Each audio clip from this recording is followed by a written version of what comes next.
Later. Hello, everyone! Welcome to Nuuli Forged.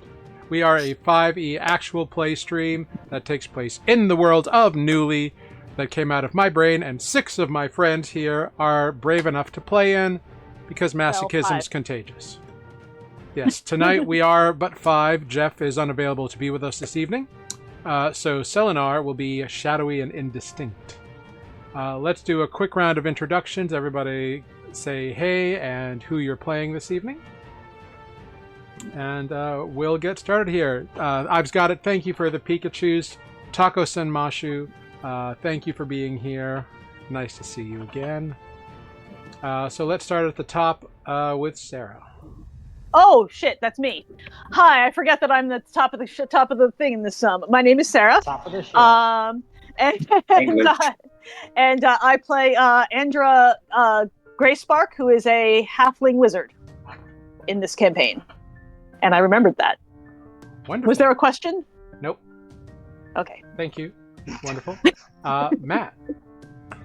Hi, I am Butt Second, and I am Matt playing Corvus, the Dead Rogue. You're not dead yet. It's a new subclass. It's we created it especially for really. Don't be over dramatic. Next up, we got Tanner. Hi, I'm Tanner, and I'm playing, Lunine, the Hex Blood Fighter. Glorious. Amber.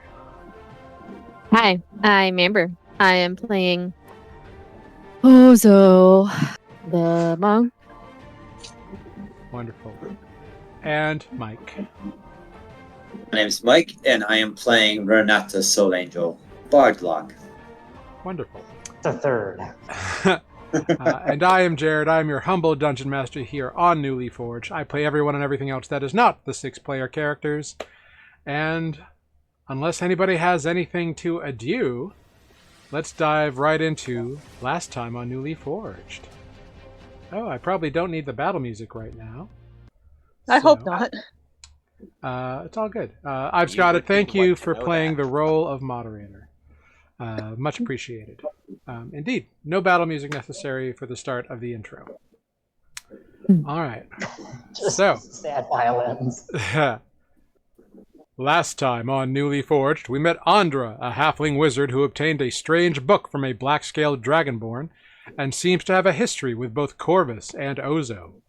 Sent by the mysterious Cash to join the rest of the party, all 6 of our heroes met up at Paul Huss's warehouse and retrieved the rugs, the shipment for Cash, to go to Cliffside, far across the continent. Making their way to the docks, they learned that the moss-eaten mold, the ship that they were waiting for, had not yet arrived. So they hired some local dockhands to help them load and let them know when the ship docks. Meanwhile, the party waited in their holding facility, and a pushy city inspector came by and managed to barge his way in with his team, claiming the building was behind both in need for inspection and in payments owed. Upon completing the inspection, the intruders attacked the party, and a bloody battle ensued. Poor Renata was injured almost immediately, and soon the melee was a fevered pitch of weapons, fists, and spells. Renata went down, followed by Corvus, and even as enemies lay falling all around the party, Lunine and Ozo also went unconscious. Andra and Selenar were left to deal with the final 3 enemies, with Andra slaying the group's leader, and Selenar going from rat to elk while under this apprentice magic user, toppling him and then skewering him against the railing with his horns. While Renata and Corvus lay dead, both were mysteriously brought back to life through otherworldly means. They are unconscious but breathing, while Lunine stabilized on his own, and Ozo was stabilized by Selenar. So we pick up in this warehouse that was given to you all by Corvus, with 4 of your party members unconscious. Selenar is tending to them as Andra is making use of herself, and some amount of hours go by before slowly, one by one, each of our 4 unconscious members awaken. Who you all now have 1 hit point.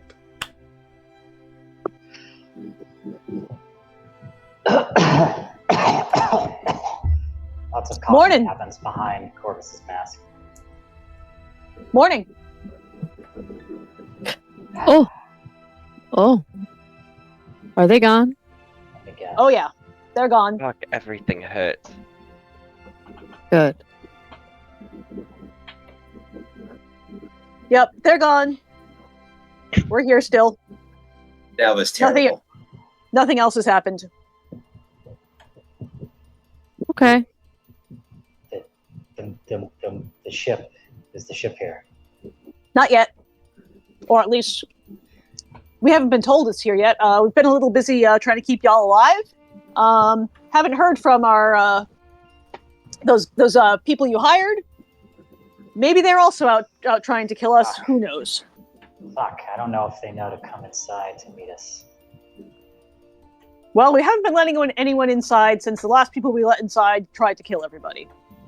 So... Right. Lesson learned the hard way. Let's not do that again. We'll talk about this later, but yes.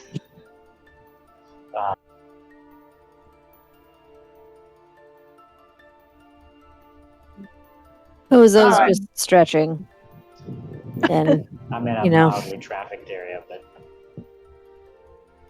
you're fine. I would not mind taking another short rest after being unconscious for so long and dead. agreed. Yeah, you can all absolutely take a short rest. Great. I would love some resting. I'm going to peek out whatever door is in the general direction of the docks and see if I can see. Can we see the docks from our No, from the this door? kind of holding little small warehouse is kind of offset back. It's not far, but you don't have a view of the docks itself. Do I see anyone else hanging around outside? Nope. It's pretty clear. Ever since Cool. that group entered, you haven't really had much in the way of visitors. Shocking. All right. Everyone's alive. No one's going to die in the next 5 minutes. No, but there are many other dead bodies from your enemies that are kind of lingering around the place. Is there still a roaring fire going on? I'm willing to say that you and Selenar put out the fire over the All right. 3 hours that Sorry, give me a sec. you were goofing off, watching the unconscious people. Can we have burned the bodies before we put it out? So, there were a few crates that were on fire, but it wasn't a conflagration. You can attempt to burn the bodies, but bodies take a long time to burn. Fair. All right, friends. I'm still upright. I'm gonna go see if anything's changed with the boat situation. Can y'all clean up around here? I really like how we went from, just killing bandits to, which is nothing bad, to let's hide the bodies. Before we hide the bodies, can we search the bodies? Absolutely, you can. Yeah. Cool. I'm gonna let them do that, and I'm going to walk over toward the docks with my cloak hood up to see if I see the missing boat or did I see the people Corvus hired? I did, yeah? No, because they're down at the docks waiting for the ship to come in. No, did I see them when he hired them? Oh, I was yeah, there yeah, when yeah. he hired them. So I was looking to see if they are still about. Well, they're not in the immediate area because they're down at the No, docks. I'm walking down to the docks. Okay. Looking for A, the boat, B, those people. Okay, great. Meanwhile, everyone investigating the dead bodies around the area. You find not too much. There's a between all of them. There's a disguise kit in one of their backpacks. There's a few. There's about 5 daggers, a few short swords, and a couple and 2 heavy crossbows and about 13 crossbow bolts. If anybody wants any of that stuff. Which one's the broken crossbow? Hard to tell. They're all kind of in a pile. Actually, the guy with the broken crossbow managed to survive and run away. Taking the All right, crossbow so crossbow with him. he took the cursed one with him. That's fine. Yeah. Also, you find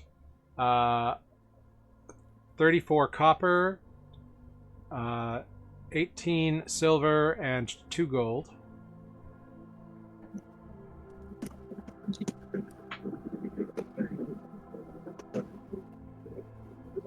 Who's the banker? That's up to you. I'm not there at the moment, so it's not me. I can be the banker for now. Okay. I mean, I'm taking these things down, but yeah. Yeah.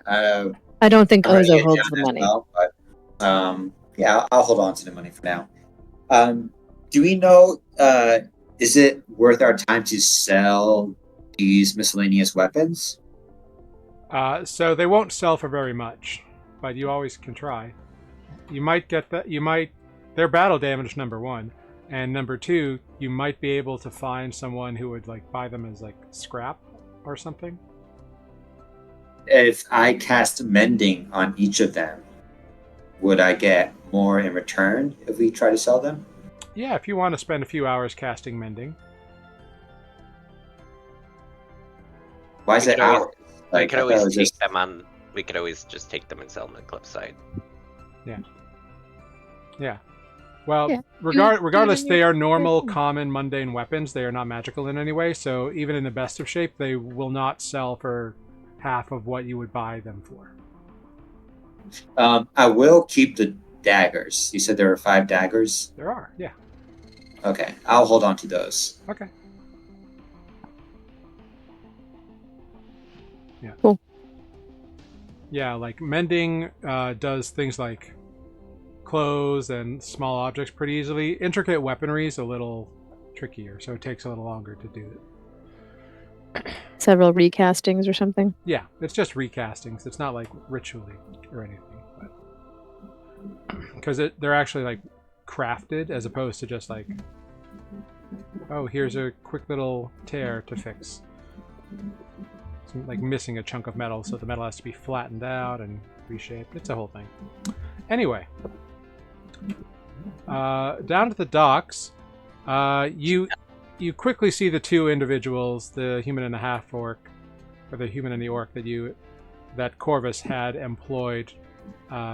They are sitting on a couple of pylons, just sort of watching various empty berths. Apparently looking for a ship. No sign of the boat. Well, you've never seen the ship before, but they seem to still be looking for one. But like, there's not like an obvious boat that has just arrived or anything. Again, you're not really like a docks person. No. So it'd be hard for you to tell. There's a lot of activity going on here, but there's not like, oh, there's a ship 5 feet away from the dock that pulls in. Right. That's mostly what I meant. Was like, is there anything like obvious ship arriving? Yeah, not yet. Because no, I don't know jack about ships. I just know that they're big. They're big, and if one was arriving, I would see it. Yeah. Cool. I will turn around and go back. I don't want to talk to these people. Fair. All right. I didn't see the boat. People you hired earlier seem to still be sitting down there on their ass, not being helpful, but, they haven't gone anywhere and they weren't trying to kill me, so meh. I'd like a nap. I don't know how y'all are doing, but I've been running around like a crazy person trying to keep y'all slightly undead? I thought we took a short rest. Yeah, everybody took a short rest. Yeah. You could have Okay. you could have taken yours while you were waiting for the others to awaken. Right. I would like to take a short rest. Yeah, you can. We're all hanging out.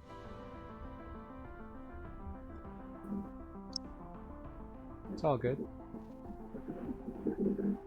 Here we are, relaxing some more.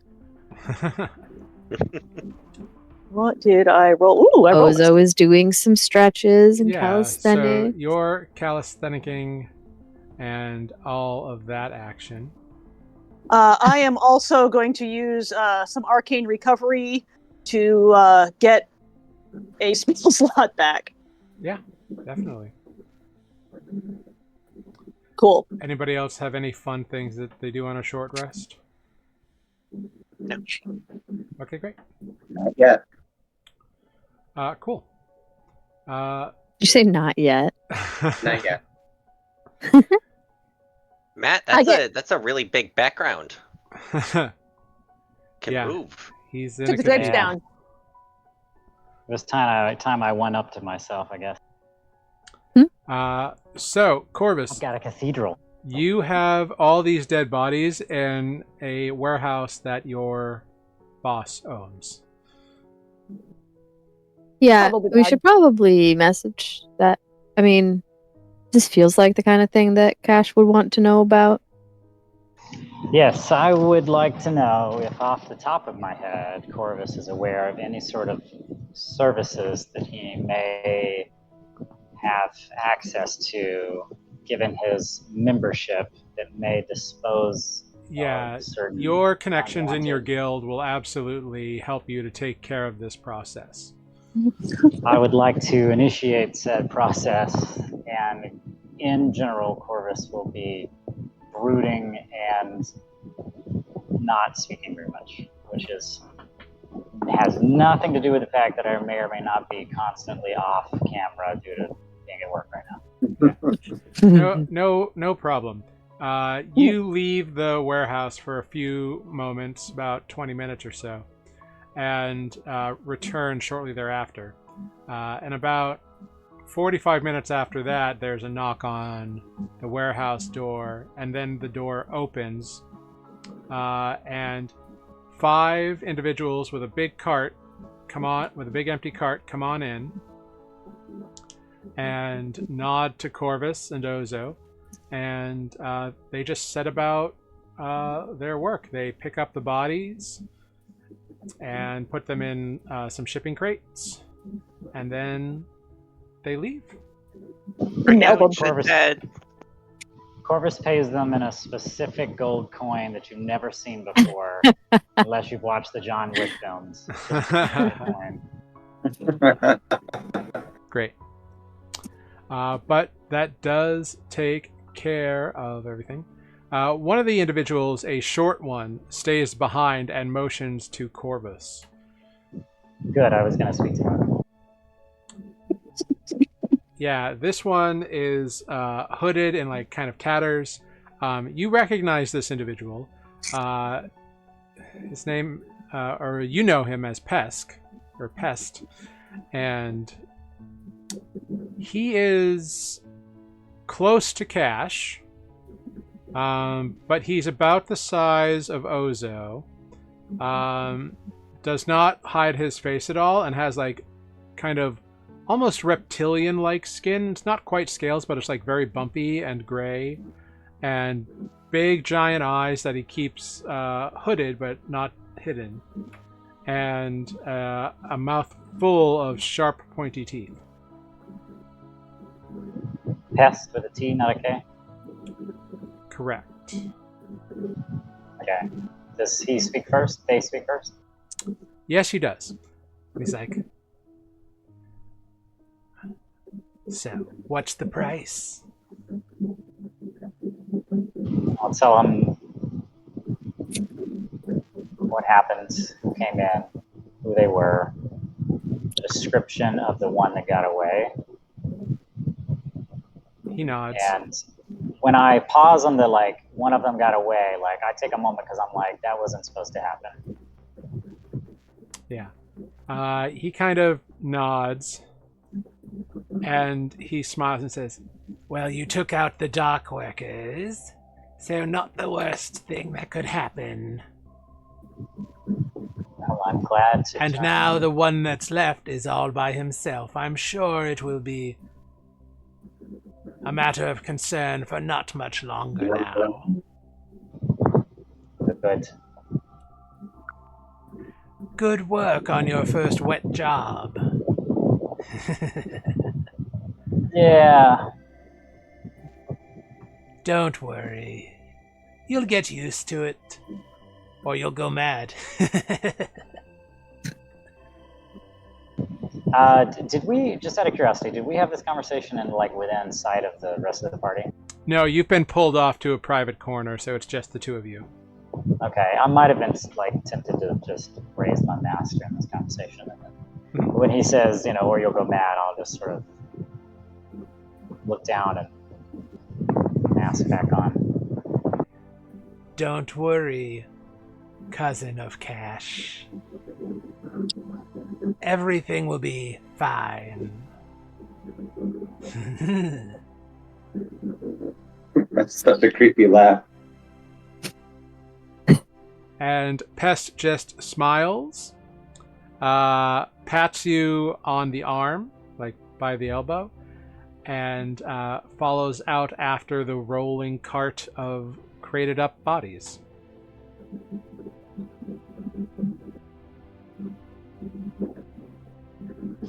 And yeah, is this better for the wind sound, or is this still pretty awful? It's loud in here too, I realize. It's not Not bad. horrible. We can't hear it. Okay. Yeah, there's not really much else to speak about as they leave. He's been paid. We've had our conversation. I'm just gonna move back to the party and say, it sounds like we're still waiting on the ship. So, moving forward, nothing else changes. Mission is the same. I'm gonna move. This is out of character. I think I'm gonna maybe move. Is there a place I can sit outside where I can maybe like be just out of obvious sight? But Yeah, there's a shadowy kind of You know. overhang area. yeah, I just want to be able to watch the door if the guys come back, basically. And I'm gonna, tell the party like I'll be the lookout this time. Yeah, easy enough to do. Does anybody else want to engage in any sort of activities here? No. We're just waiting. I'll read my book some more. Okay, great. All right. The day passes pretty uneventfully from that point on. As the sun begins to set, Corvus, you notice two figures approaching the entry of the warehouse. It is the two individuals you hired, the human and the orc. I'll let out a whistle. They turn and kind of Yes. bring up their hand. Oh, hey, boss. What's new? Well, your ship's coming in. You want to get that down there? Yes. We know you have this heavy cart, and we are happy to earn our pay. Very well. Let's make a move. And I'm gonna retcon and say I would have said I'm gonna knock 3 times before I enter or something to the party in the warehouse. So I knock 3 times and I enter. Yeah. Corvus enters with the loaders. Everybody gets the cart moving. You walk down through the docks. You present the dock master, who is waiting at the main entry gate of the docks, or one of the assistant dock masters, who's this kind of skinny old woman gnome. You present to her the paperwork from Cash. She nods and tells you, "Oh yeah, berth 7. You can't miss it. It's the only green ship." Okay, berth 7. Thank you. Mm-hmm. Okay, guys. So you make your way down the berths. Porters are like loading and unloading ships. It seems like most of the work is dying down for the day. And then you get to berth 7, and in berth 7 there is a fairly small sailing ship that is unique amongst all the others, made of various timbers and painted in a variety of ways. What you see is a ship made from greenish-hued wood that seems to be perpetually covered with patches of moss and lichen kind of growing out from between the boards of the ship, over the railings, and fungi sprouting along railings and like porthole covers. It looks like this ship should not be seaworthy. I guess But moldy is not a yeah, misnomer. normally ships are cleaned like religiously to keep them watertight and safe to sail. Floating. Yeah. But for some Seaworthy, you reason, might say. yeah, for some reason, this ship is not done up in that regard. You see that there are still individuals, probably local dockhands, maybe a few shipwrights, tying off the boat to pylons to keep it up against the port. And as you approach down the gangway or get down the dock, a gangplank is lowered of the same greenish kind of wood. Thunk! And strolling down comes a very tall, svelte individual with sort of a bluish kind of undercoating of fur and blonde hair coming out from the top of his head. Looks to be about 40 to 50 to 60 years of age, hard to tell. Kind of cow-like ears and kind of a bovine-shaped face. You recognize this as a furbolg. He is tall. He's got a skinny tail with a big tuft on it. He is an impressive 6'2", broad, even though kind of wiry. He is wearing leather armor that is woven with strands of metal and a blight brew sash around his middle. And he strolls down the plank, the gangway, and starts talking with one of the shipwrights or dock workers that's there. You see him presented with some paperwork that he signs, and laughs a little bit with the fellow, who then heads back and bypasses you, kind of giving you a little look on the way. As you make up that final distance, you can see this individual is kind of eyeing you as a second individual walks down the gangplank to join him. This individual is a elemental attuned person. They are what you would call a fire ganassi. Very tall, very thin, with kind of orange-red skin and bright burning red eyes, and soot-colored hair that seems to smoke. And you can see that peppered in their hair are like ash-colored patches, which seem to perhaps indicate age of some kind. They're wearing an open white vest with a tightly wrapped bit of blue fabric over their torso, and loose white linen pants. And you can see a well-used longsword resting at their hip. And you approach, and these two individuals kind of watch as you walk up.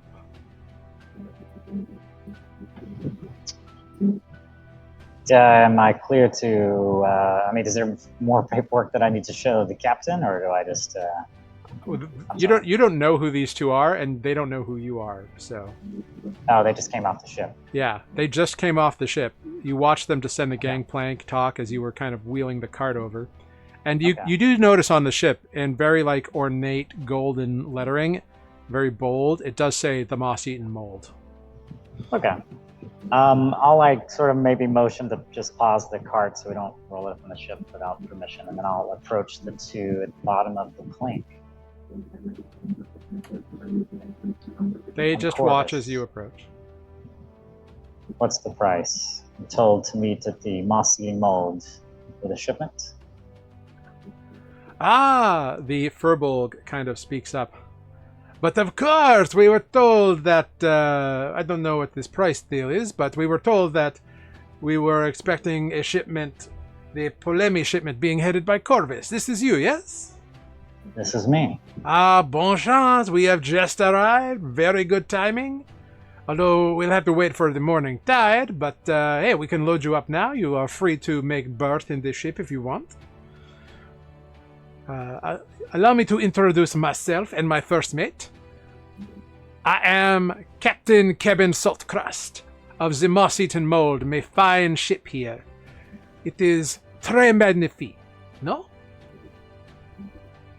But of course it is, oui. I almost said Spoot. Spoot appears and as a fisherman on the dock. Corvus looks over the ship, looks back, and just sort of shrugs and nods. A finer vessel you will never find for shipments. Ah, and of course, this is Handsome Trox, my first mate. Well, I do say howdy. It's nice to meet y'all. Corvus says, pleasure. This is my company, and I'll just sort of mumble through the names as I like vaguely point to like Luciano, Ozo. Why are you mumbling our names? Be proud of us, dude. Come on. I can't remember any of your names, I'm sorry. Captain Saltcrust nods to each of you in turn, and then once you are all introduced, makes a big, ostentatious bow and says, "Welcome aboard, my friends, to the Moss-Eaten Mold. We will get you loaded up right quick. If you will have your your porters there, get the shipment ready. We'll have the crane loaded up, yeah? Trox, make with the crane!" "You got it, Captain." And Trox runs back up and starts calling orders to the various members of the crew. I got a feeling the two guys I've got loading the ship have done this before, and I need not to be in their way. Yeah, it is very obvious that they know what to do. They are, like, putting lashings around the crate. A crane that's built on the dock comes up, and they make the right knots and the right things, and you all watch as the large box of rugs is lifted up and kind of guided into the hold, presumably. The captain stands there watching with you all. It is always nice to see new cargo arrive, is it not? It's a good thing. Now that we have you loaded on, my quartermaster will take care of everything. You have no need to worry, my friends. She is incredible. She is magnifique. She is the best. Now, Corvus just nods. Now, she will have a few people getting a few resupplies done this evening so that we can set sail first thing in the morning for you all, yes?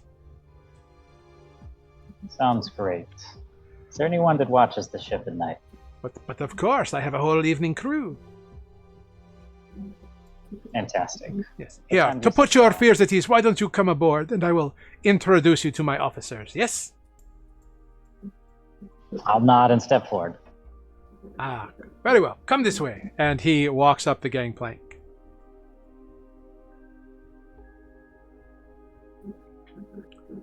Do you all follow after him? Yeah, let's all go. Yes. Cool. All right, the six of you follow up. How's my passive insight doing?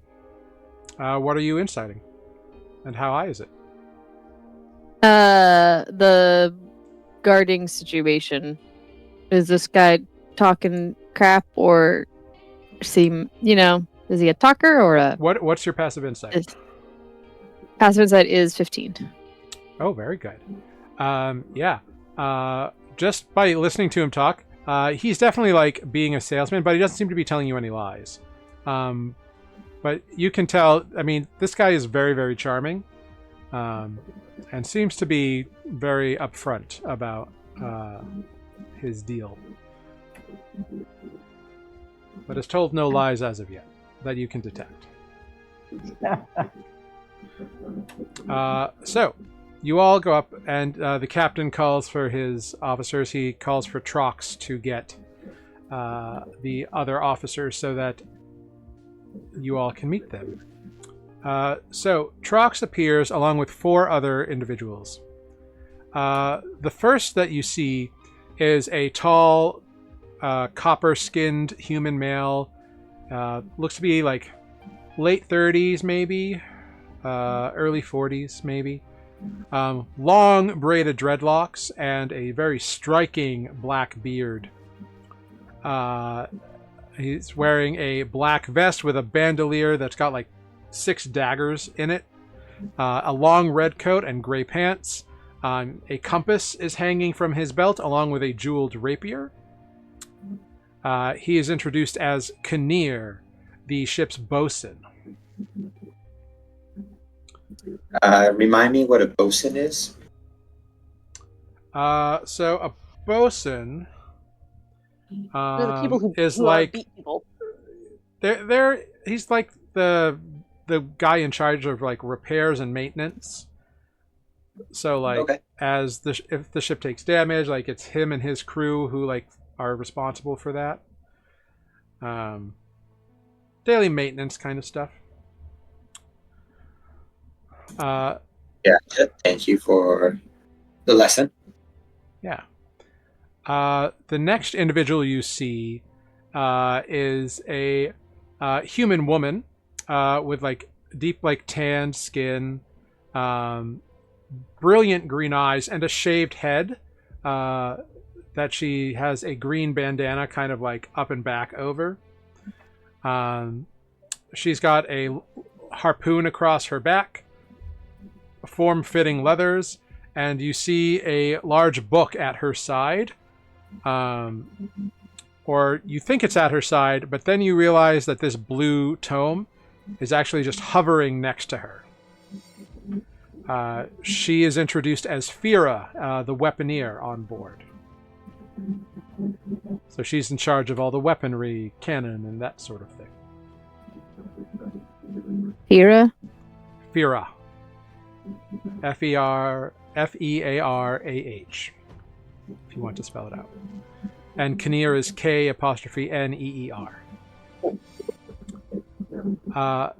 The next individual you see is very young.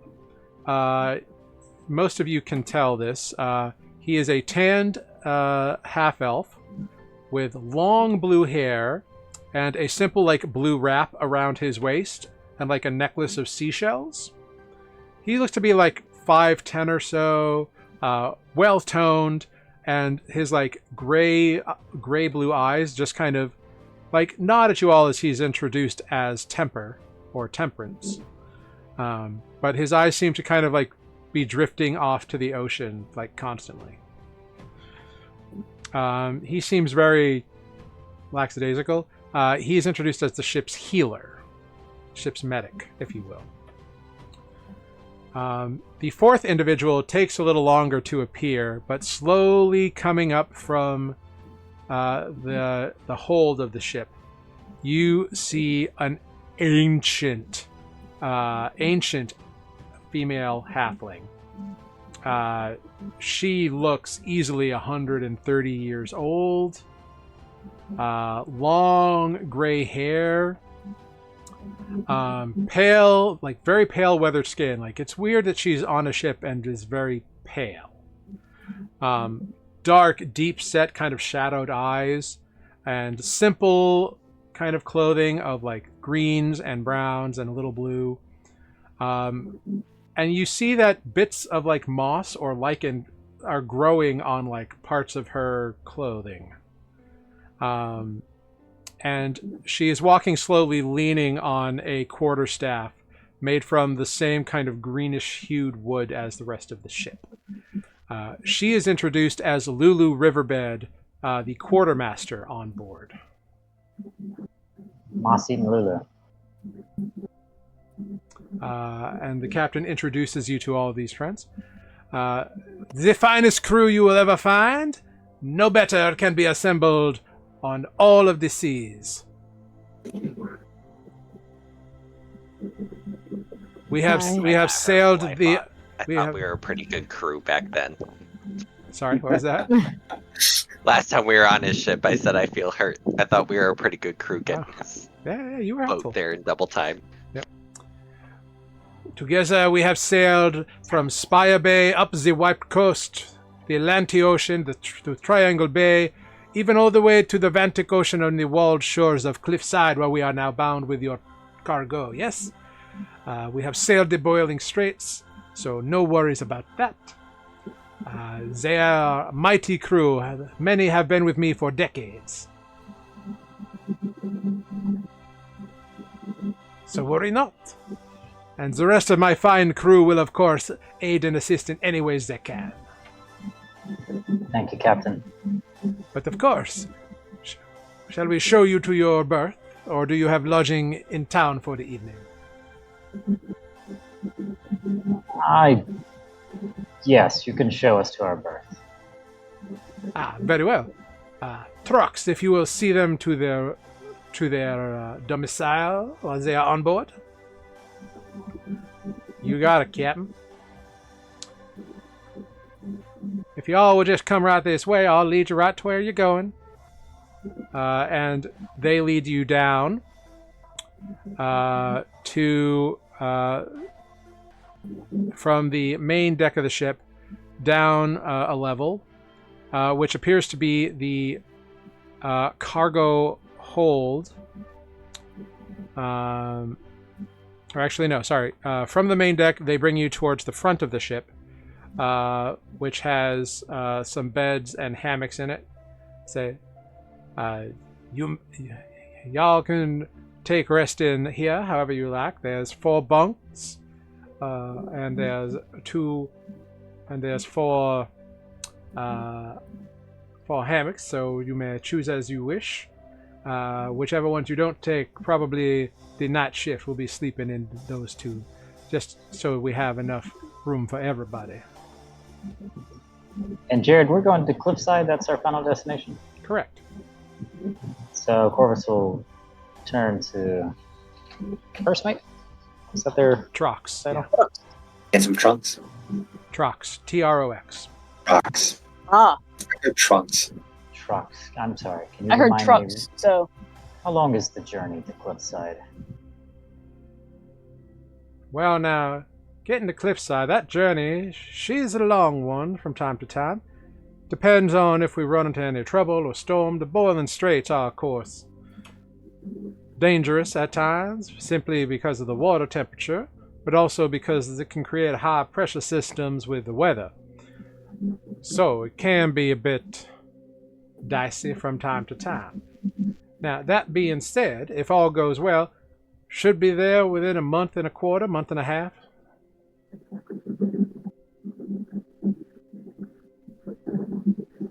Understood, says Corvus. Well, considering it is easily 2.5 months by land. Are there any other dangers in the water, such as pirates?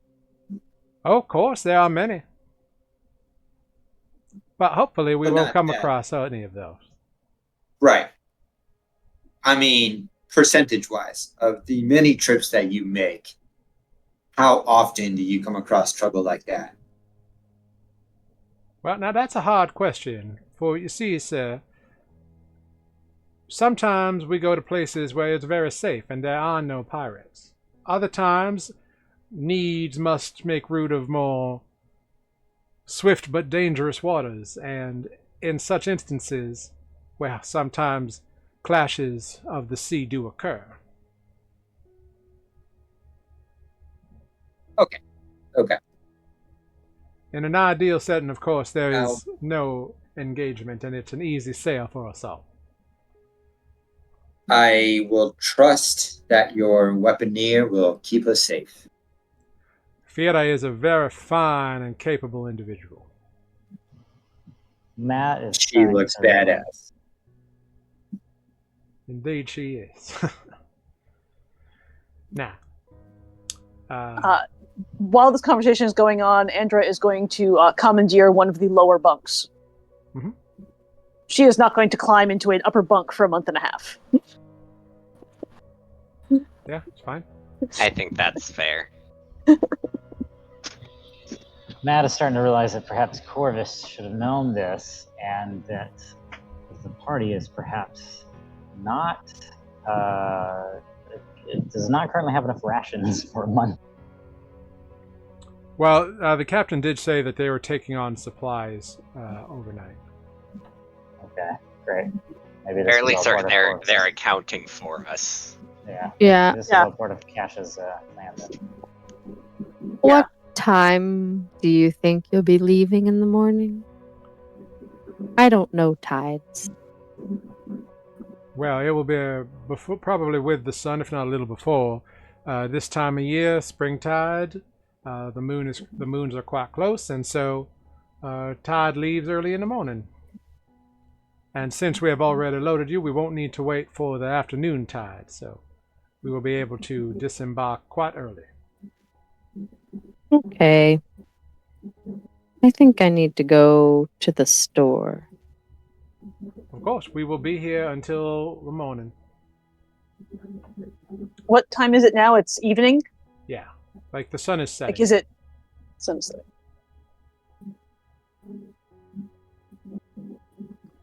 We should go I shopping. will leave you all to your devices. I have my duties to attend.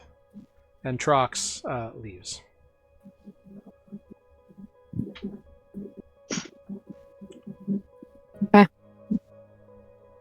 Well,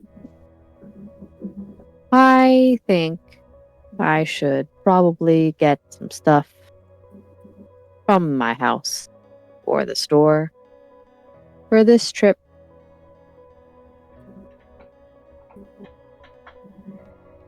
Yeah, it is getting towards evening, so if anybody wants to do any shopping, you should do that sooner than later. Yes. I imagine that by this point I have a regular place that I would go to for a thing like a little basic medicine kit, or like I might even have one at the house or whatever. And I would probably want to try. Oh, do I even have money? Where is money in this? Inventory. Inventory, it'll give you a whole currency page.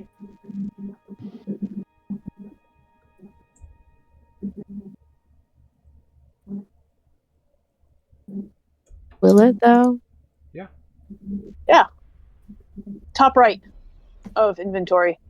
Oh, yeah, I have some gold. Yep, I need to go buy a health potion. Corvus will mention that if you need money for a health potion, we can talk. I mean, I don't think this will help much, but from what we looted earlier today, I can give everyone 5 pieces of copper and 3 silver pieces, and the rest I'll keep in a group account. 3 silver, you said? 3 silver, yeah. 5 copper, 3 silver each. Great. Sure.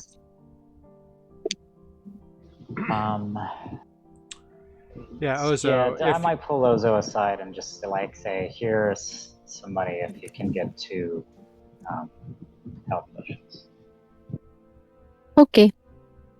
Endra will follow along to the health potion shopping. Yeah, you can acquire a healer's kit for 5 gold at your local, an apothecary. Great. Along Mercantile Ave, these sorts of things are pretty well known. And you make your way to a place called Maripole's Magical Mixers. She's like a 60, 70, maybe 80-year-old human woman. But her apprentice, Parkour, is the one who does most of the work these days. And let's see how many healing potions she has.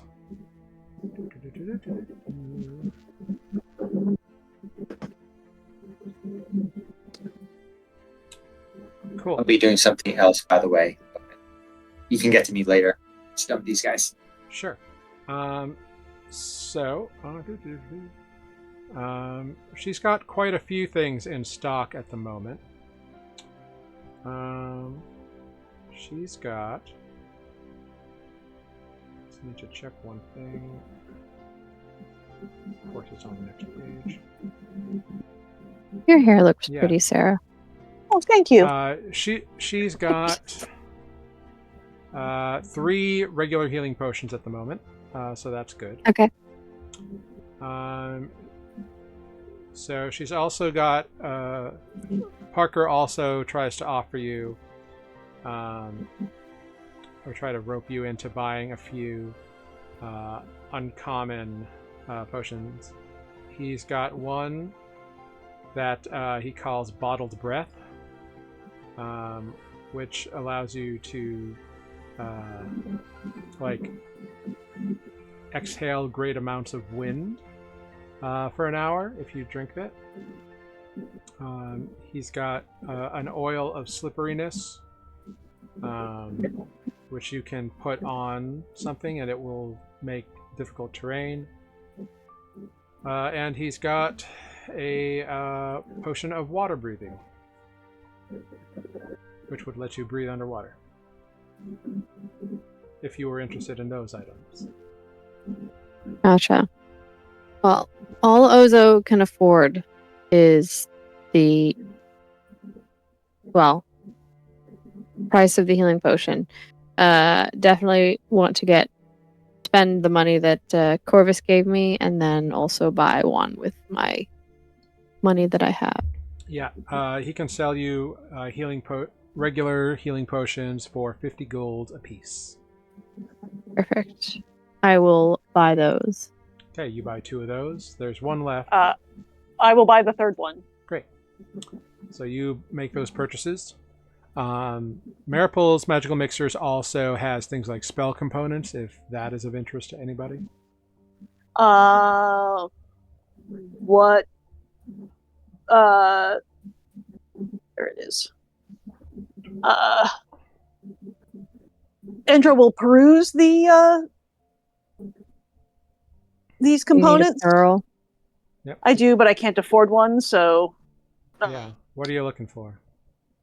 I will look at their pearls and determine that I can't afford the one I need. So the one kind of spell component she does not carry are gems and diamonds. Gems of any kind. Yeah. Great. So Parker I'm going apologizes for that. Well, that's fine. I will. It's in my component pouch. Nothing useful. Okay, cool.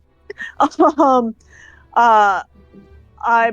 going to look for some random bits of things. I'm looking for a small flask of distilled spirits. Do any of these items have a gold cost? No. Cool. No. Are you using a component pouch or an arcane focus? Pouch. Component pouch. Cool. Fantastic. You can absolutely get a component. You can re-up your component pouch pretty easily. Yeah. That is what I'm looking to do. Is to. Yeah. Re-up my valueless components and yeah. So feel sad about for 25 gold you can re-up and have all components you will need for whatever. You should already have one. I do. Okay, great. So then I am carrying one. It for this according to my inventory, it's empty.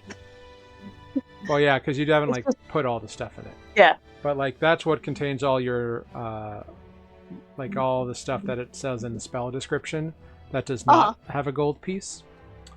Gotcha.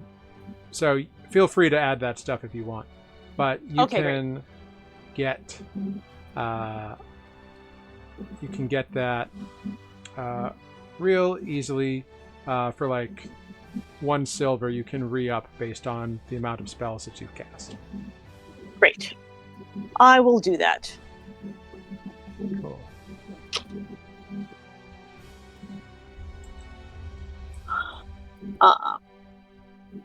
Yeah. I'm also. I will inquire about their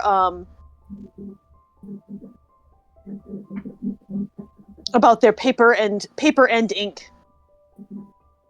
Although I think I have enough, but I'm just going to look at what they have. I'm going to browse their paper and ink and things. Yeah, I mean, it's just regular paper. It's 2 silver per sheet. And ink is 10 gold for a 1 ounce bottle.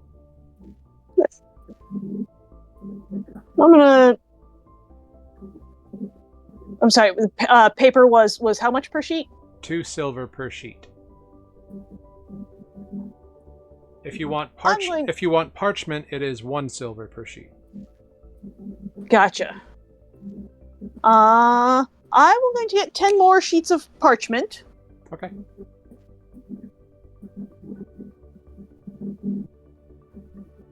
And I'm going to look at my ink and determine that I have enough. Great. Wonderful. Anything else for you two? Great. No. So you leave, and as you leave, there's this like very burly human woman walking by, being like, "Avast you landlubbers, get out of my way! I've got my own things to be doing." "Oh, well, aren't you a little small folk just doing your business, huh? Sorry about it, didn't mean to be riding you. Or I'm just trying to get out of the way of these fine folk." And she indicates 3 also hirsute men who are all like ogling after her and like making cat calls. "Hey lass, come give us a rundown." They be very rude individuals, don't they? "Piss off, you scallywags!" And this just argument across the roadway ensues. Endra has put her cloak up, having taken it off, taken the hood down to do her shopping. Puts it back up and just kind of blends back into the, kind of steps back into the shadows. Yeah, you I'll two. watch for a minute. Yeah, you see this continues on until one of them tries to come over and,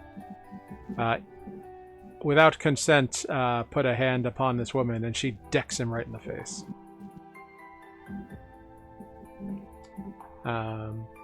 Yeah, so that's what you watch, and then you are on your way back to the ship. Renata, what are you up to? Yeah, I noticed that I don't have that much money on me, so instead I will wander the streets and try to find a somewhat busy intersection. And I will sort of, I guess, set up shop and start performing, do a little street performance. Maybe Cool. try to get some loose change come my way. Yeah, do a little busking. Go ahead. Yeah. Go ahead. Roll an investigation check first to see how good of a spot you find. 12. Okay, not bad, not bad. It's a fairly decent intersection. Like, it's got a good amount of foot traffic. Go ahead, make a performance check as you thrive on this corner. Another 12. Great, cool. So, with a 12, what is the performance that you're putting on? I'll play a song that I've played before in Hessian. So something I'm familiar with that maybe these guys are not. Yeah. So you play this Hessian song, and it definitely draws some interest. A group of like 5 to 7 people kind of stay for the whole thing. And afterwards they applaud and toss some copper and silver into whatever vessel you've put forth for such things. All in all, throughout the evening, you successfully make 13 copper and 21 silver. Silver, 13 copper. Okay. Sorry, 30 copper and 21 silver. Got it.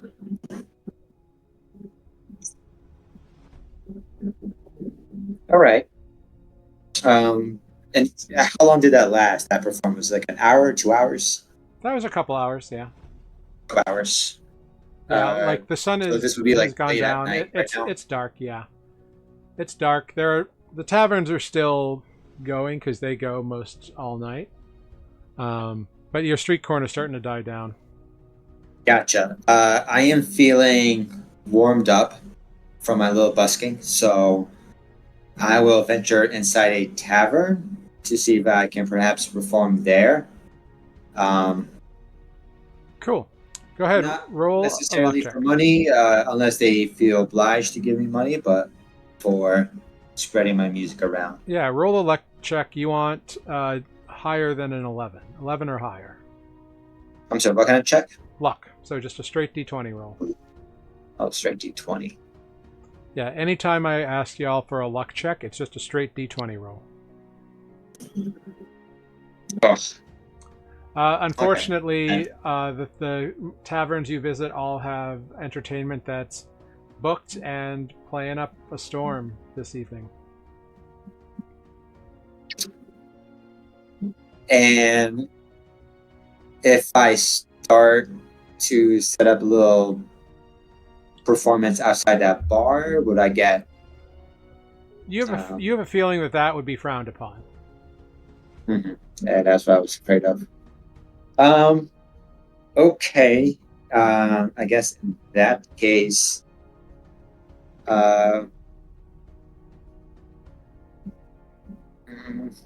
guess that's it for the night then. Leave it at that. All right. So everybody returns to the moss-eaten mold. Lunine, did you want to do anything over the course of the evening? Not really. Lunine's just kind of investigating the ship just because it looks weird. Lunine's never been on a boat, Yeah. So, never seen an ocean, so it's kind of like interesting. yeah, you are not like impeded. Like, there's nowhere other than like private captain's quarters and that sort of thing. You can kind of like make your way around the ship. So, the top of the main deck, there's a keel and a gunnel. So the bow and the aft of the ship, they have little like raised decks. There's the main deck in the middle. It's got the mast. Up on the bow of the ship, you find that there's a big it looks like a big crossbow mounted to the front. That looks like it can swirl and pivot. Probably takes a few people to operate it. And on the main deck of the ship, there's a big like mangonel, like a catapult.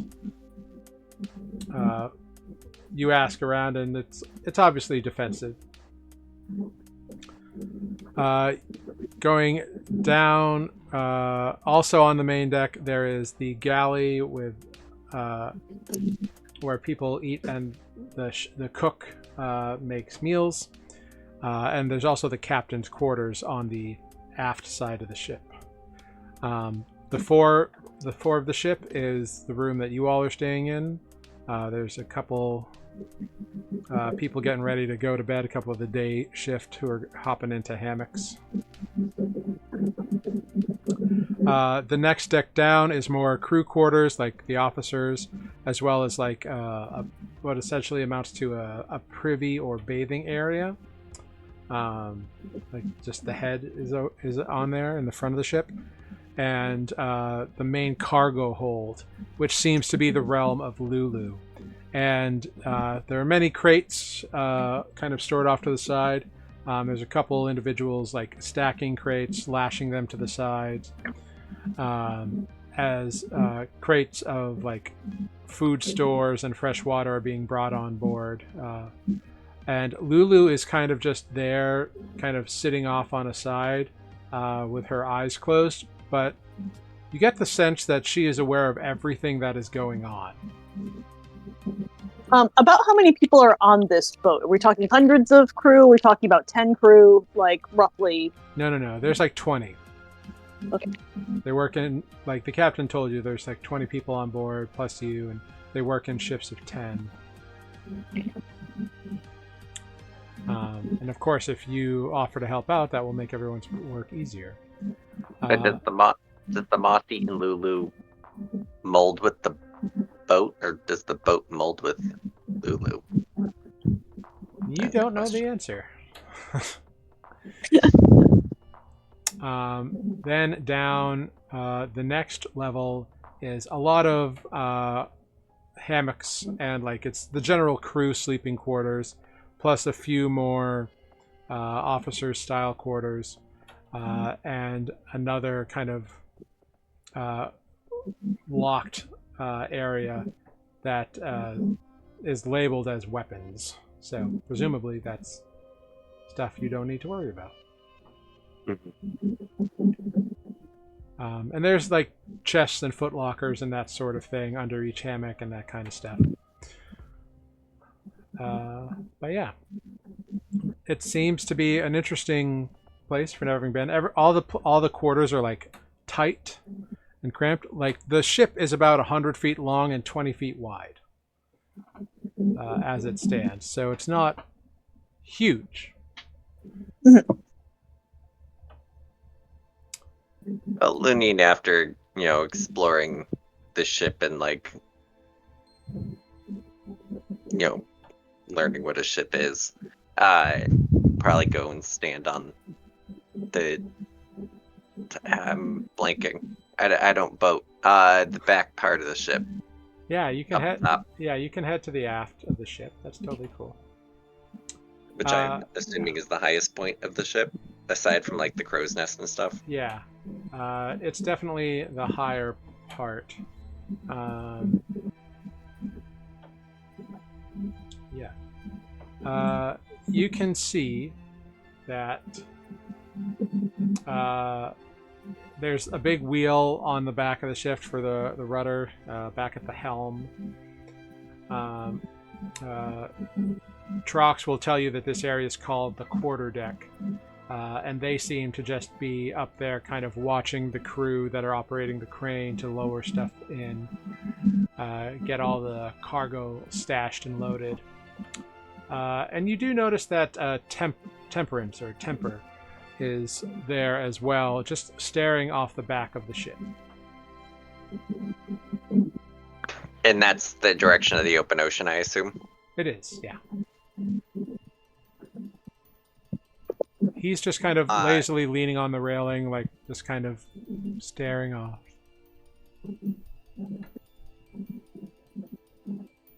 Interesting.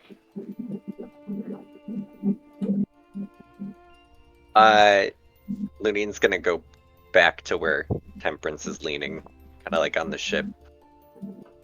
And he's going to just start using his druidcraft and start making a daisy chain, essentially.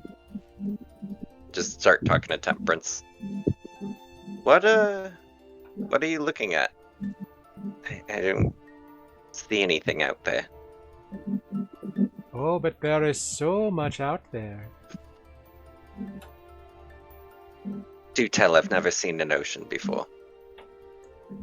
Well, of course, there is the water itself, and the water is made up of waves and rain, the push and pull of the tides, and beneath the surface, so much from the tiniest little bits of kelp and seaweed to the grandest creatures you can imagine. Whales and krakens and turtles and dragons and shipwrecks and volcanoes and underwater cities, perhaps.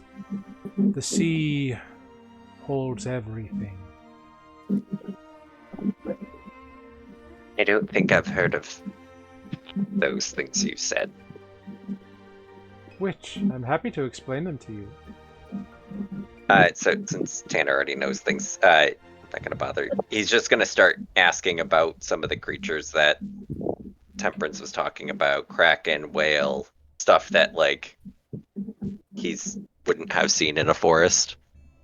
Yeah, Temper goes on and describes in vivid detail all of these types of creatures, and explains the incredible difference between a whale and a fish, and why they are different.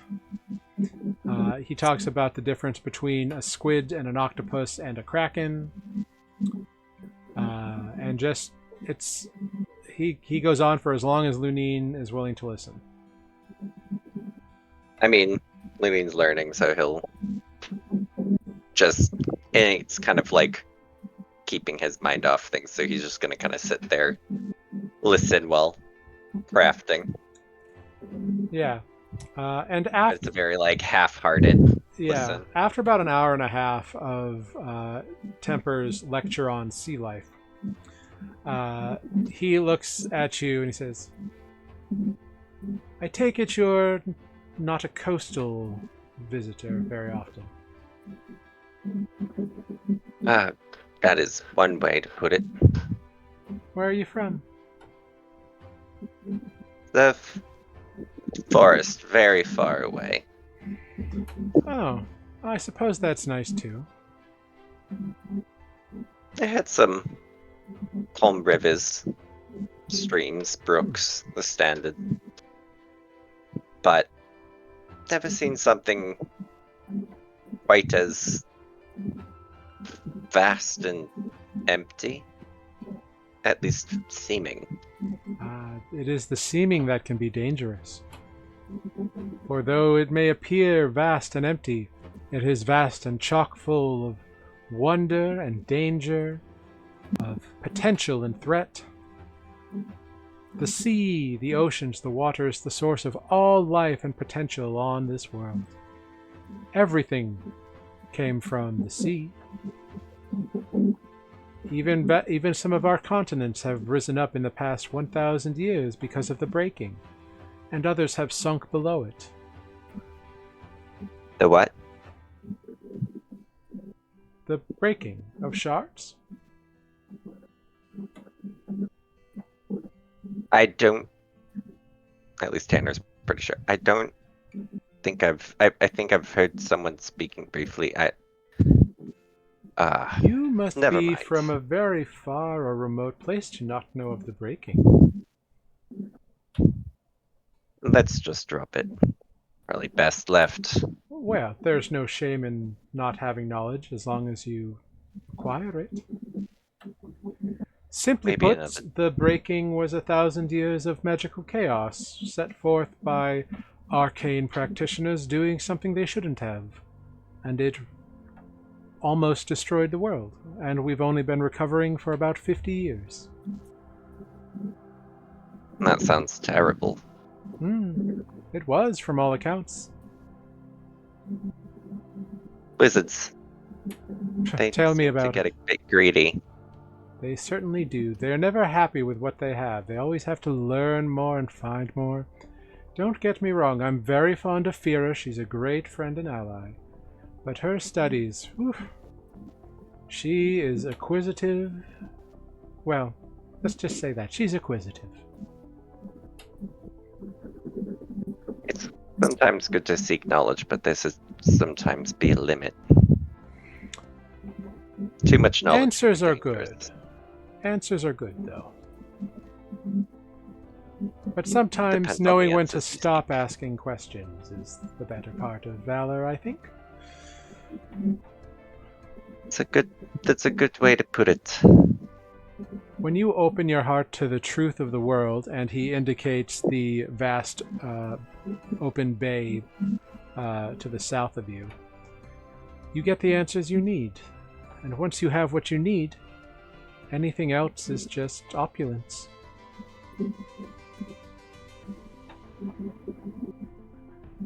I do know opulence very well. I can see how that's true. Very interesting. Normally I'm used to something so very obviously full of life. This is a bit different. Yes. Think of the sea, perhaps, as a book. Within it are contained all the answers. You just have to get deep enough to find them.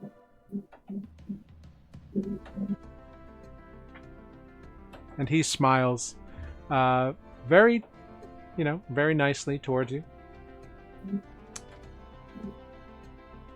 What to think on. Very, well, deep as I'm assuming the ocean is. But it's been a pleasure. I should go look for my Patriots. Of course. Here. And Looney's just gonna hand him the flower crown that he made randomly. Oh, Just like while they were speaking. well, this is a lovely gift. Thank you so much. Go in the comfort of the waves. And like he kind of makes a little like wave sign over like in front of your face.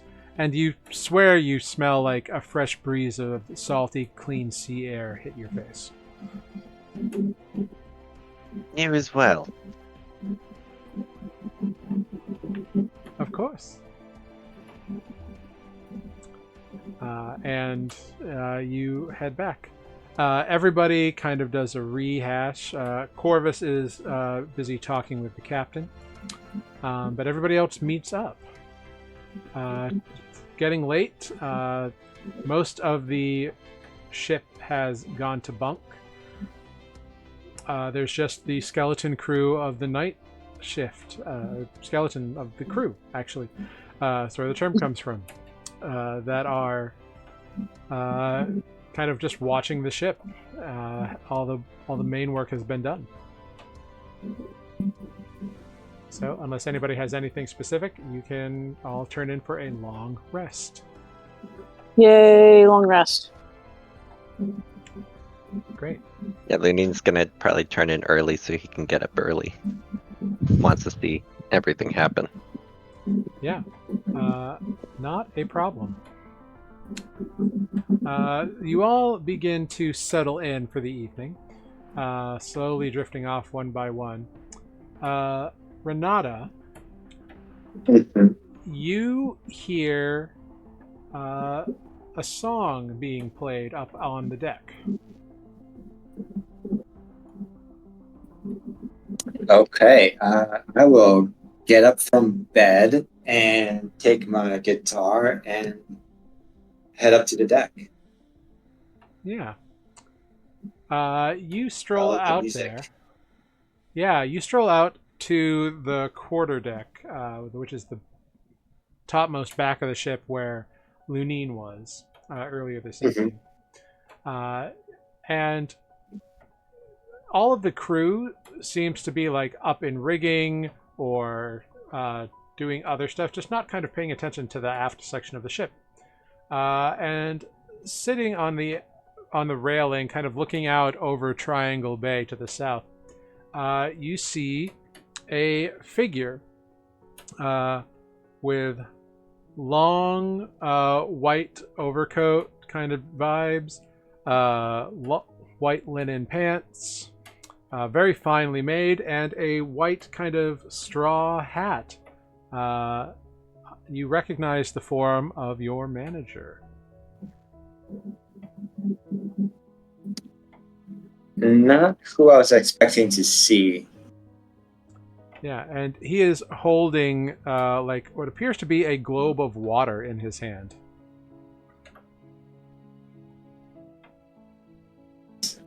What's going on here? Well, my dear child, I am just checking in. I know you've had a rough day. Sorry I couldn't do more, and I had to take the better part of an evening and a day to get here to you. But I just had to check in real quick. Well, I mean, considering what you did for me earlier, Yes, about that. bringing me back to life, so I think you don't need to apologize. Well, about that. You see, Renata, my dear, sweet, talented Renata. I'm afraid I'm going to have to ask you to put your musical studies aside for a moment.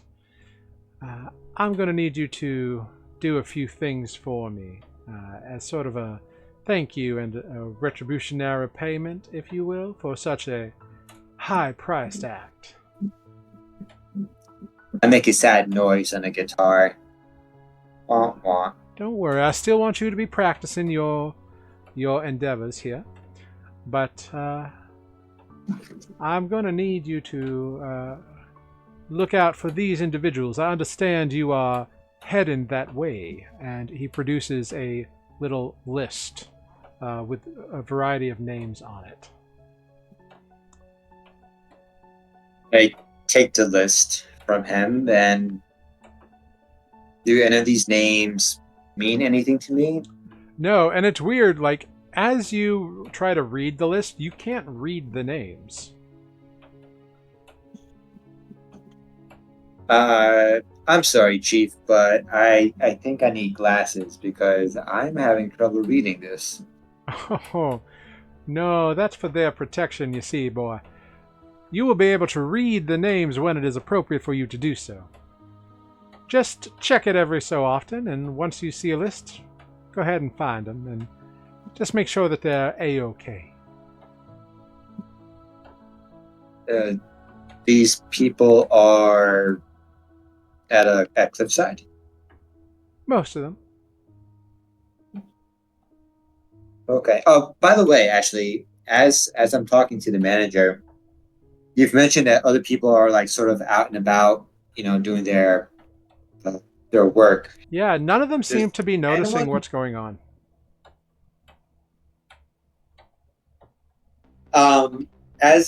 So I look around and I'm like, I think I know the answer to this already, but do any of these people see you? Why should they be seeing me? I'm your manager, not theirs. I'm here for you, boy.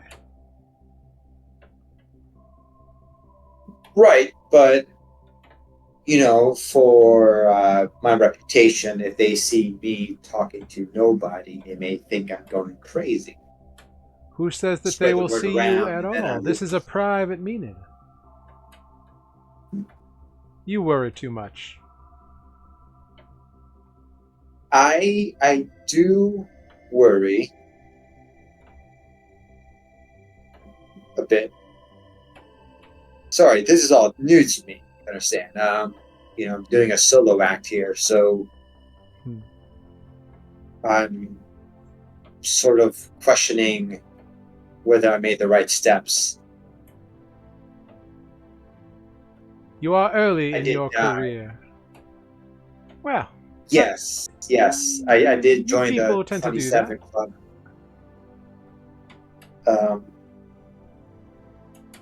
That's right. Yeah, I did join the 27 club, but he cocks his head a little, unsure of what you mean. oh, sorry. The 27 club, and sorry, stepping away from role playing here. 27 No, club. Jared knows what it is, but in the world, okay. that has But no the manager doesn't. Sorry, I'm being meta. All right. meaning. Jared knows. Manager doesn't know. We will just play it off as being meta. Yeah, okay, fine. Sorry, dying young. Although, to be fair, I died young without being famous, so I guess that doesn't count. Ah, I see. Gotcha. Well, all the more Gotcha. reason Okay. for us to invest in your advancement of your career. True. Right, so I read the names when it's the right time, and I just check on them to make sure they're A-OK. Mm-hmm. And if they need a little help or assistance, just lend them a hand. That's all.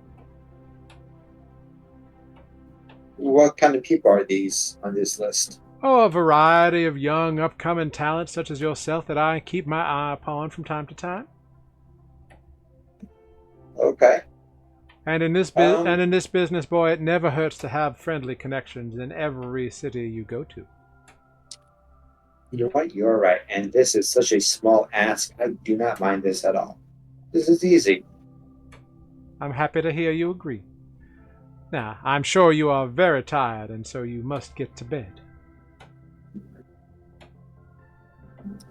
Yeah, well, I mean, I figured I would play a little bit. I thought you were someone else, and I would do a little jam session. So Oh, maybe I'll just play a little bit. that song So was these guys just hear. this, and he produces the globe again. And that globe of water, you realize, is what is emitting the song. It is... Is it a song I've heard before? It's not, no. It is specially crafted for me by a very talented group of individuals from my home area. A siren, a manatee, and a dolphin. It's very interesting.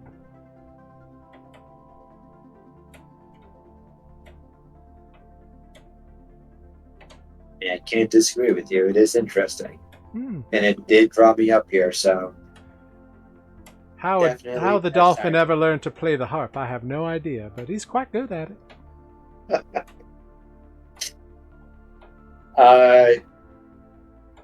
Yeah, I'm going to ponder on that one a little bit myself. But I guess if there's nothing more for tonight, I'll hang out here a little bit, kind of strum my guitar, then head back down. Of course. And as he kind of turns back to the ocean, a cloud like goes in front of the moons, and it gets a little darker for a second. And as the clouds reappear and the moonlight streaks back onto the deck, the manager is gone, leaving you to strum away as much as you want. And everybody, eventually you return to your rest, and everybody goes to sleep. And that is where we will take our quick 5-minute bio break for everybody. Woohoo! Yeah. So we will be right back. Thank you all for being here. Thanks to everybody in chat. I've got it. We'll be back in but 5 minutes after this short break. Short rest, everybody. Short rest.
Hello, everyone. We are back.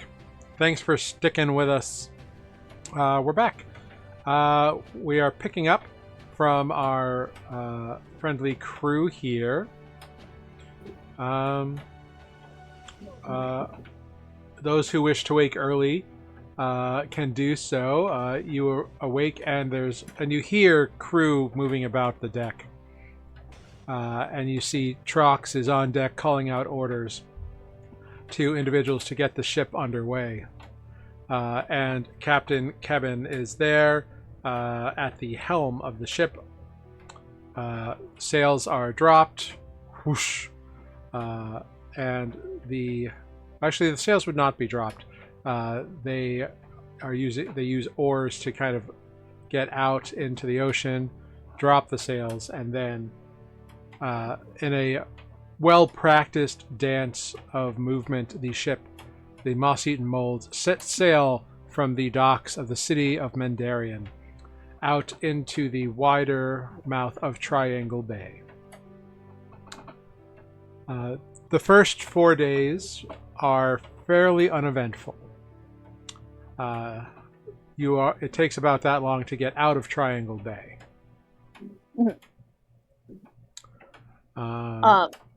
Andra would spend all of her free time in a corner out of the way,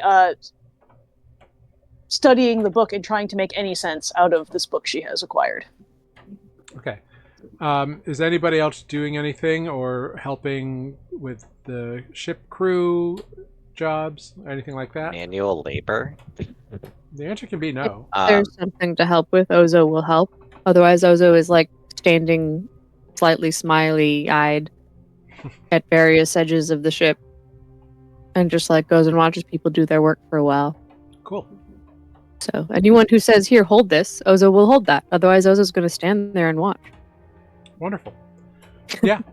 I will try to connect with the crew and talk with them and play songs with them. Maybe do some sea shanties. Yeah. Definitely a big hit. This crew is very tightly knit. Beyond you, and I think you learn everybody's name over those first few days. You're a fairly social individual, Renata. So you learn beyond the 5 individuals you've already met. There are 3 human men on board. Their names are Chris, Hernan, and Posser. I gotta write this down. Sure. I'll copy it into chat for you. Thanks. It's Chris, Hernan, and Posser. And Posser. There are 4 halfling males on board. Gam, Pag, Jury, and Bartholomew. Bartholomew is also the cook. There's 1 human female named Betty, a halfling female named Penna, and a non-gender conforming individual, non-binary individual, half-orc named Shore. Core? Shore. Oh, sure. Yep. Like, as in the ocean, the coast. I thought you said chores and doing the dishes. I was gonna say, oh, that's sad. No. Shore. So you learn all these people. And they are very happy to, sing songs in the off hours with you and whatever they can do. So yeah. So after about 4 days or so, you make it out of Triangle Bay and get into the more rougher waters of the Atlantic Ocean. Now, the Atlantic Ocean is the big eastern ocean from the continent of Johanna for the players.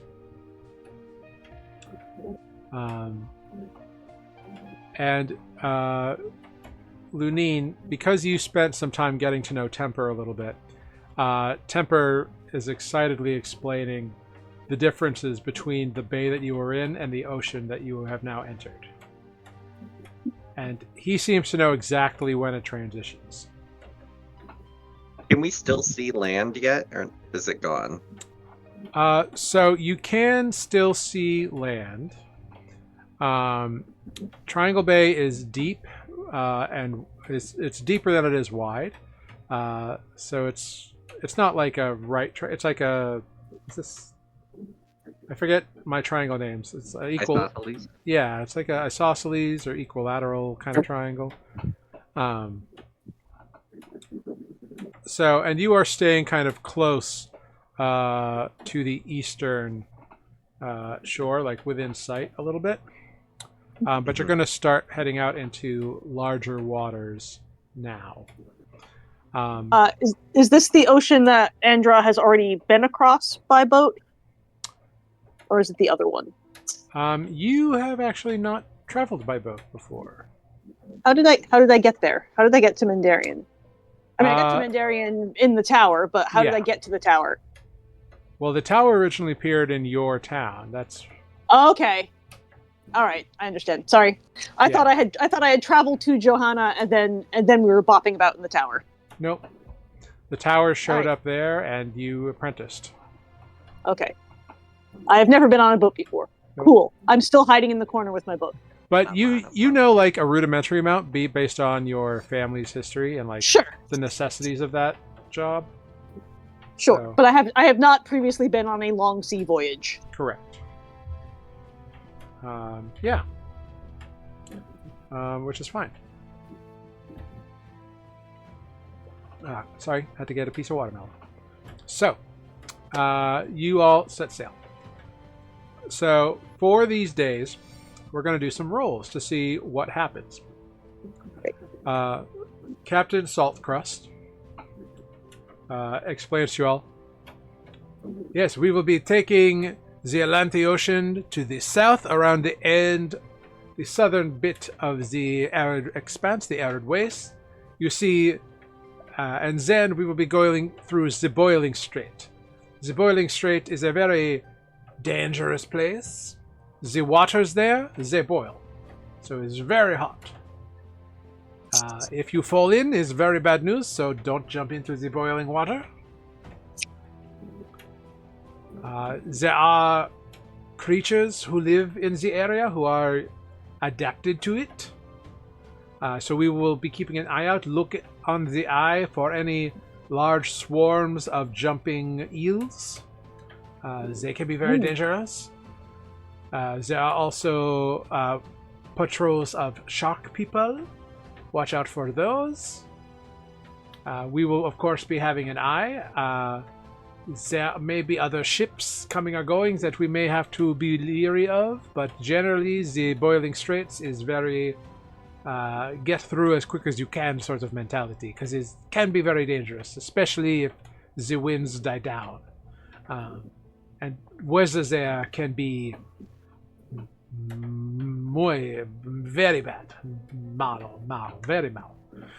You see, the heat of the water from wherever it comes from goes up to the sky and makes angry with the clouds, and rains and storms can come up quite suddenly there.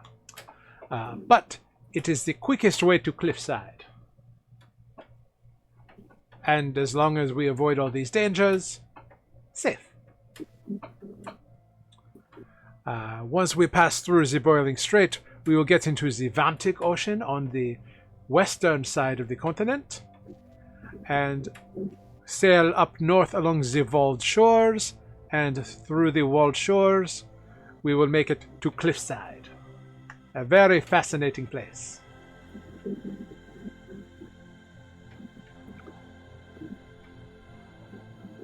Now, of course, I'm sorry, go ahead. Sounds like quite a long way. It is, yes, but don't worry, the Moss-Eaten Mold has done it before and she will do it again. And he slaps the railing of the ship. You notice that now that you're out to sea, he has donned a hip scabbard that has a cutlass in it.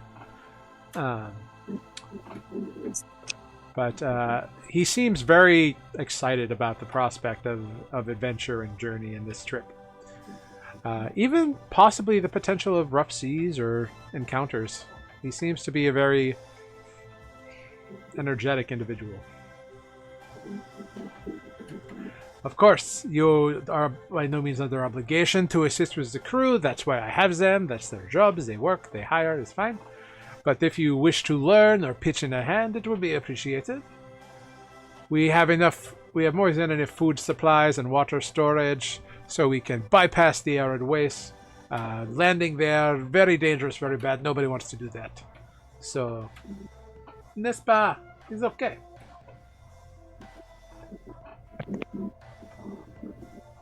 So, and the captain will explain whatever you want him to explain about any jobs you may be interested in doing. So, the way we're going to do these rolls is we're going to do a couple of different rolls depending on how things go for the day. So, for this first day out on the Atlantic Ocean, somebody please go ahead and roll a d4 for me.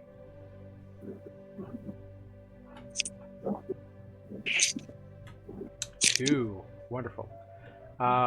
Somebody else, go ahead, roll me a d12.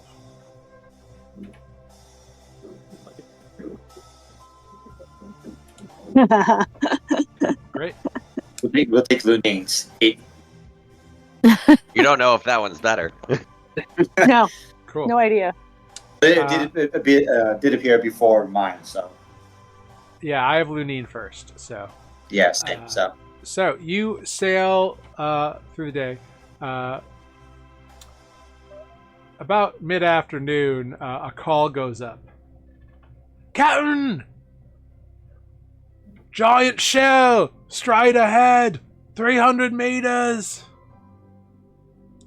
And Captain Saltcrust brings up a spyglass, a long tube thing that seems to have a convex lens at the end of it, and kind of looks out. Meanwhile, Trox is running around. All hands at attention! Unknown creature! And the captain calls, who has climbed up to the crow's nest to take a look at this creature, get a good bird's eye view on it, calls back down. Stand down! Nothing but a sea turtle! Very large, but harmless.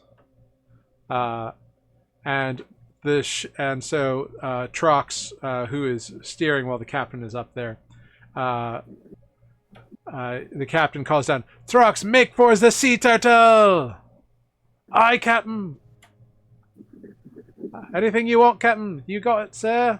And within the next 20 minutes or so, you see the ship sails past this 20-foot wide massive sea turtle that's just kind of swimming casually just under the surface, occasionally coming up, and with other little sea turtles popping around.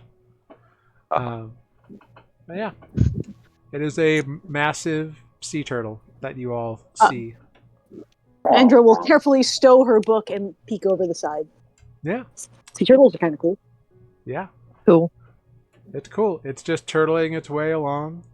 The ship sails next to it for about 10 minutes, and then the turtle kind of dives down, seemingly had enough observation at this point in time.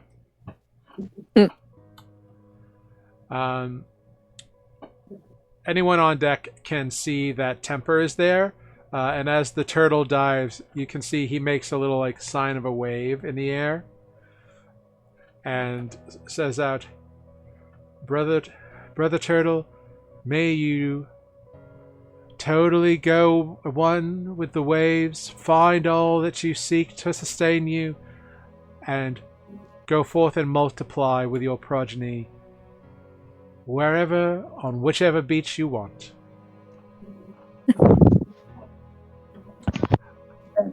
Yeah. Dude. Yeah, Temper seems really chill and really into it. The rest of the day goes by without...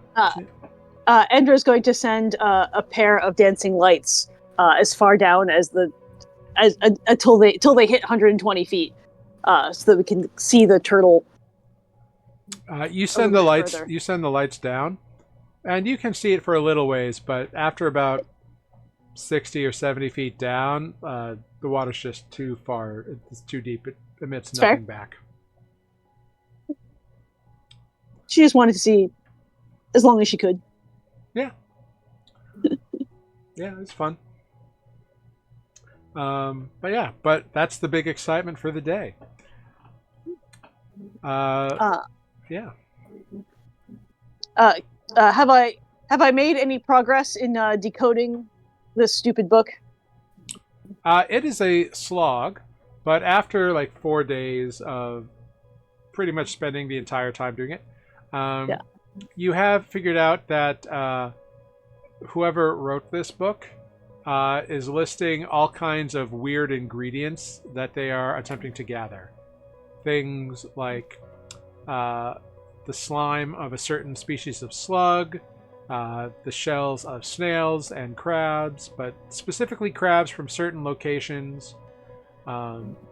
You haven't figured out the connection between all these things. There's like feathers from certain birds' nests in certain areas, as well as like bones of creatures.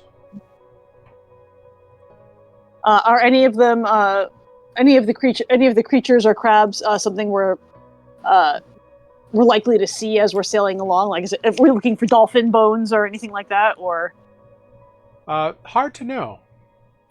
Okay, I can't tell what specifically the ingredients are. No, not specifically. You get like you're getting the vague idea. It's very heavily coded, and again, this language is not Weird. conducive to your understanding of how words work. Fair. Yeah. Yeah, that's all. Mm-hmm. If any of the ingredients seems like it might be a sea creature, she might be more interested in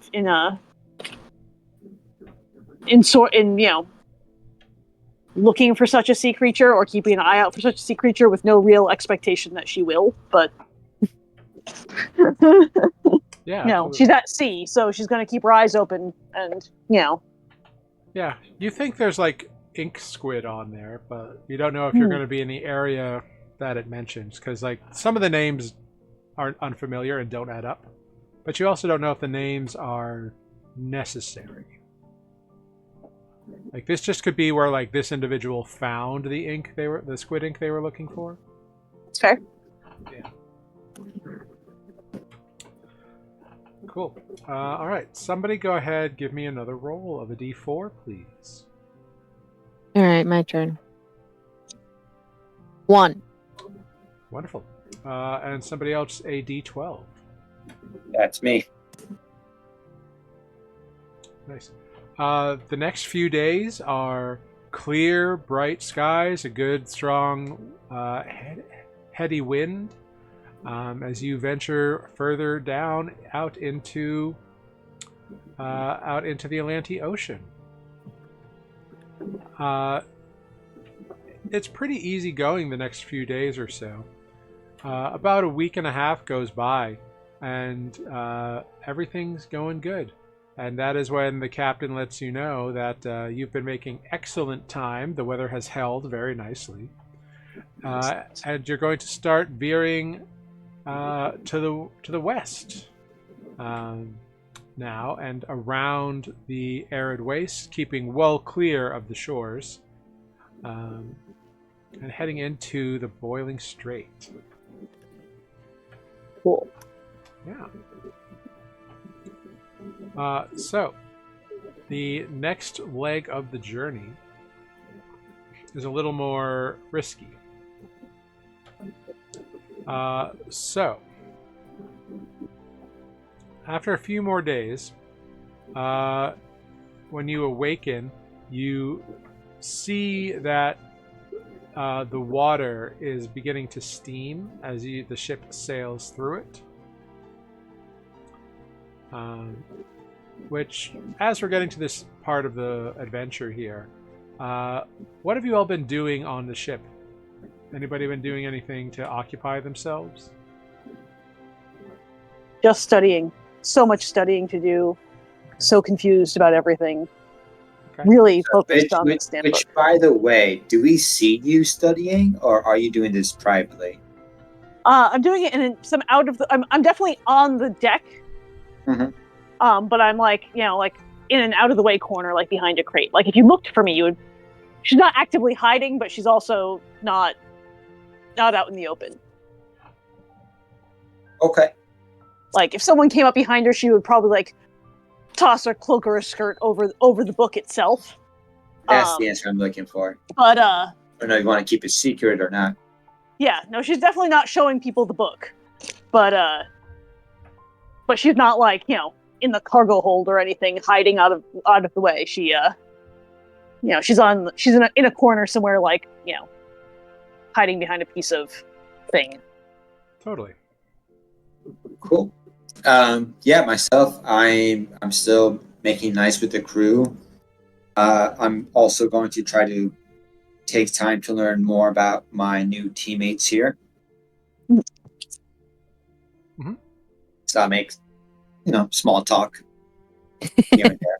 Very small in Ozo's case. I will ask Ozo about their grandmother. She was old. Kind of cranky. Hold on, I'm going to write this in my notes now. Ozo's grandmother. Was old. And cranky.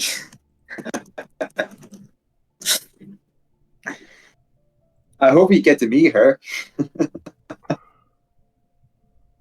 I think she's dead. You're not sure? It's been a little while. How long People is it don't live while? forever. When was the last time you saw her? Not that long ago. 6 moon cycles ago? Sure. 20 moon cycles ago? Probably not. Okay. So between 6 and 20. I don't know. Time. Were you close with the grandmother?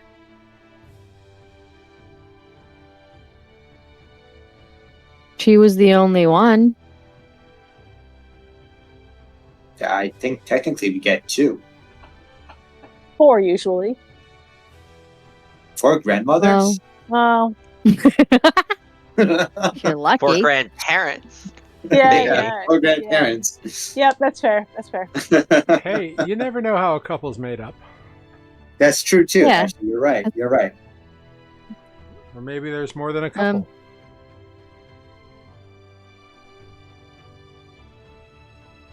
Yeah. She was the only one that talked. What do you guys talk about? Stop. Chores.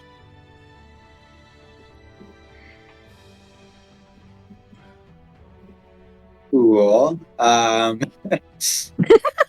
really trying to make this conversation work, but Renata's just gonna like slowly, as the conversation goes and continues on this death throes, just like step away, be like, "Cool. Did you hear that? I think someone called my name. I'm gonna go check it out. Good chatting with you. Okay. Let's do this again. Really." And it would just like quickly step away and just do something else entirely now. Anything else? Anything else? Very cool. All right. So you do that. For however Ozo long. is gonna sneak around and eavesdrop at various intervals on what Andra is doing. Go ahead, make a But stealth not check. ever ask. I don't know if I'm being actively sneaky, but I will be a stealth check. I am not trying you're to be a trying to bother. eavesdrop without being noticed, right? I'm trying to not be a bother.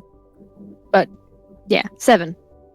It's appropriate. Yeah, like early on, Andra, you notice that like Ozo is like very interested in whatever you're reading. Like they pop up almost consistently.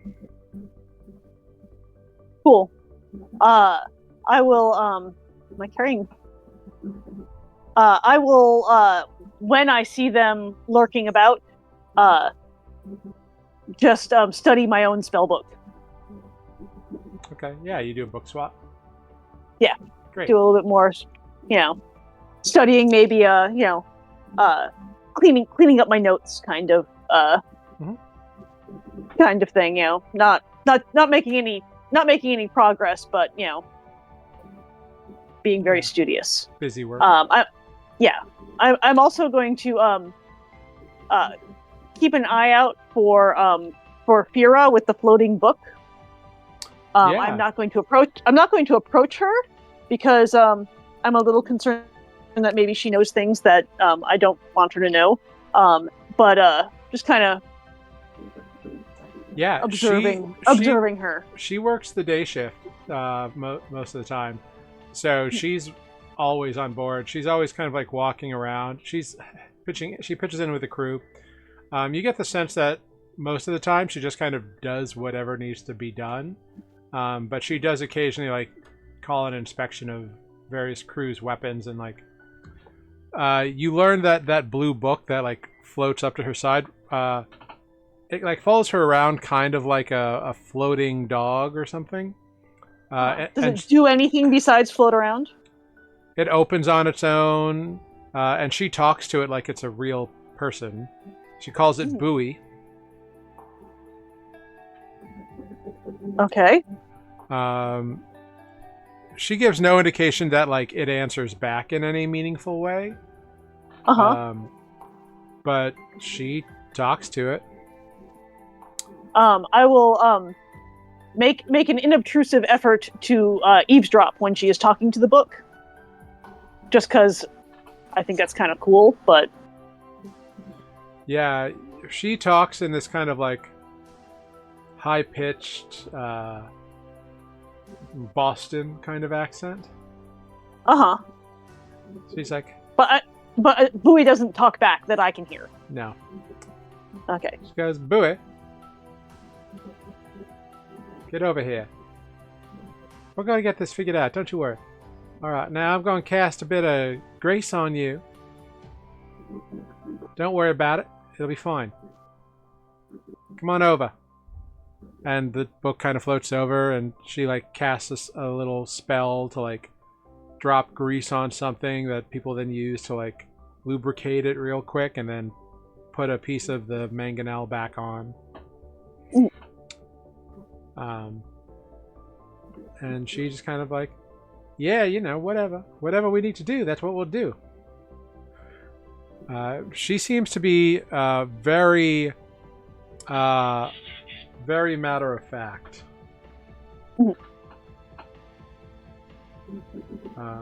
But yeah, good times had by all. Cool. Yeah.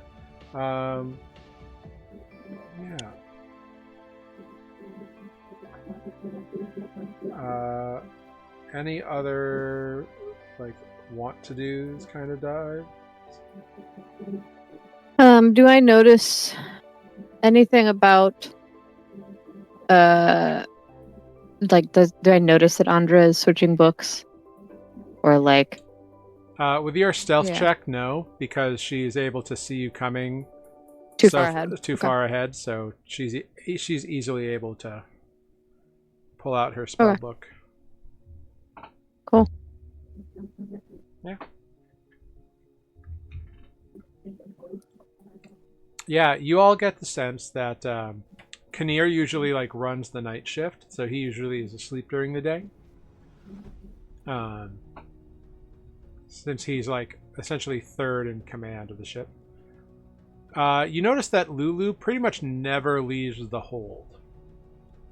But like none of you can escape the fact that you feel like she also seems to know like everything that happens on board.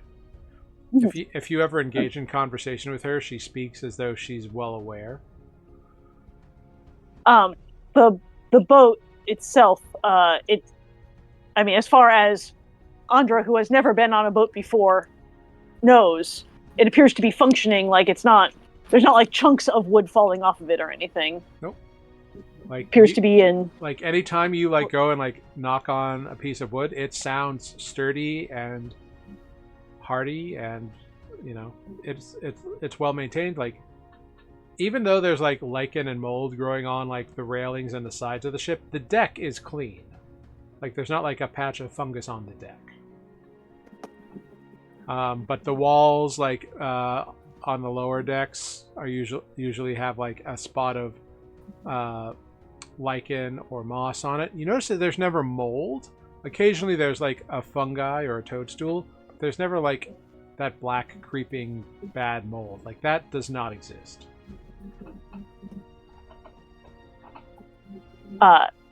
If I see a toadstool, I'm going to pick it and put it in my component pouch. Yeah, easy enough to do. Bloop. The ship grumbles. Yeah. Every now and again, Temper will seek you out, Lunine, and like just talk to you about like what is going on, and just see if you have any more interest in learning about ocean creatures. I mean, Lunine would more or less humor him, but he's kind of... Do we still see any land? Like, are we close enough to like see Bear Part? No? Nope. You are out to sea, baby. Gotcha. And the water is warm. It is, yeah. Where you have like entered, it's now like beginning to like steam. Well, Lunine's hanging out, yeah, at the back part of the ship. Just kind of like looking out, a bit uncomfortable, not being able to see any land. Yeah, the captain, Captain Saltcrust, is often there, kind of steering the ship with the helm, calling out orders. Trox is down there making sure that the orders are followed appropriately. Over this vast time period, you can see that the captain loves what he does. He unabashedly calls like orders, and like on the whim will change the course a little bit, kind of following how he feels the ocean is going here. Now, as you all enter this area, go ahead, somebody please roll a d4 for me. There, you're up. Oh, is it my turn again? Sure. I have rolled a 1. Great, I need a d12 from someone.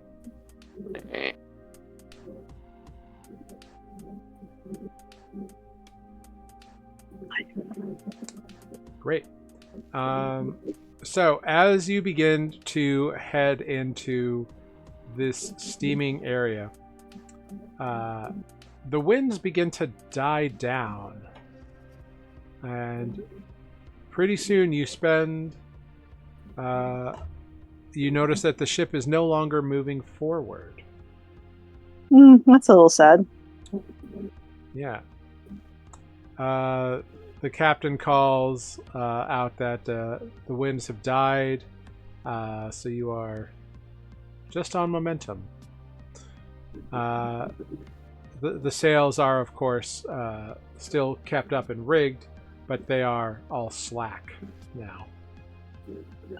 Just as an experiment, I will send a little puff of wind via prestidigitation at the sail, just to go poof.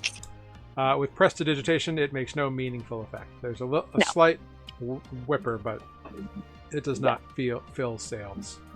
She's just trying things out. Oh. You know, it's new, it's exciting. What happens if I do this? Sure. Yeah. She'll also routinely cool off whatever patch of deck she's sitting on, since it's getting hot. Yeah, just the air is hot because the water's hot, so like that's all rising up. Yeah. So you spend 2 days with the winds stalled before they pick up again. And when they do, the captain, everybody, so I know Ozo has a 15 passive perception. What is everyone else's passive perception? 10. Perception, for some reason, is Or only insight. 13. Insight. Sorry. Insight, Oh. okay. Insight is 12. Yeah, passive insight 14. Okay. 15. 12. Okay, so Lunine and Ozo, you two both pick up that the captain and the first mate seem a little uneasy about this new predicament here. Okay. Captain, you don't seem your normal cheerful self. Is there reason for concern? A slight one. You see, the area around here with the how you say,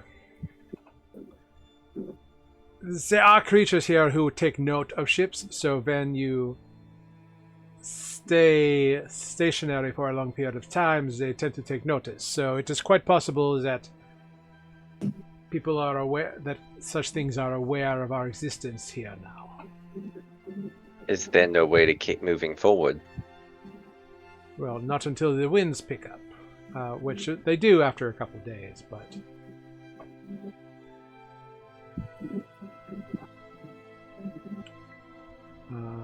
yeah. Okay.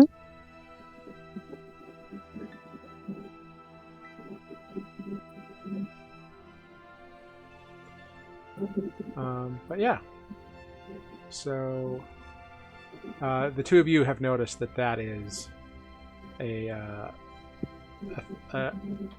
new sort of reveal of the captain and the first mate here. Another kind of danger to watch for. Yeah, precisely. Don't stay still too long. Yeah. It is not ideal in their apparent opinion. Mm-hmm. Well, Linin will stay he's more towards the back of the boat, like still kind of glancing off the sides, but he's going to be more actively alert due to what the captain said now. Mm-hmm. Yeah. Yeah. All right. Next day, go ahead. Make another D4 roll, please. My turn. Mm-hmm. Yeah. 4. Great. And a D12, please. That'll be me. Boom. Hashtag defect. Nice. Hashtag grief. Who? Sorry. Wonderful. Whoops. Whoa. Wonderful. It's a beautiful day. Dolphins swim along our boats. Rainbows. Rainbows Turtles. open up. So the weather is clear, and the ship does pick up a bit of wind here. Not enough to Awesome. like break anything, but it fills the sails all day long, Yeah, we're riding the jet stream, baby. which is good because you do notice that there are a few of those like jumping pools of eels that you were warned about.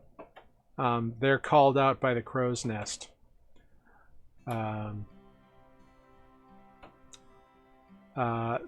Anybody who wants to can give me a perception check. Yeah. I'll percept. I percept. that eels are a delicacy and that we should catch some. And that's with the 12. Cool. So you notice the like pools of like jumping eels. Ozo and especially Lunine. Lunine, you see that these eels are not eels.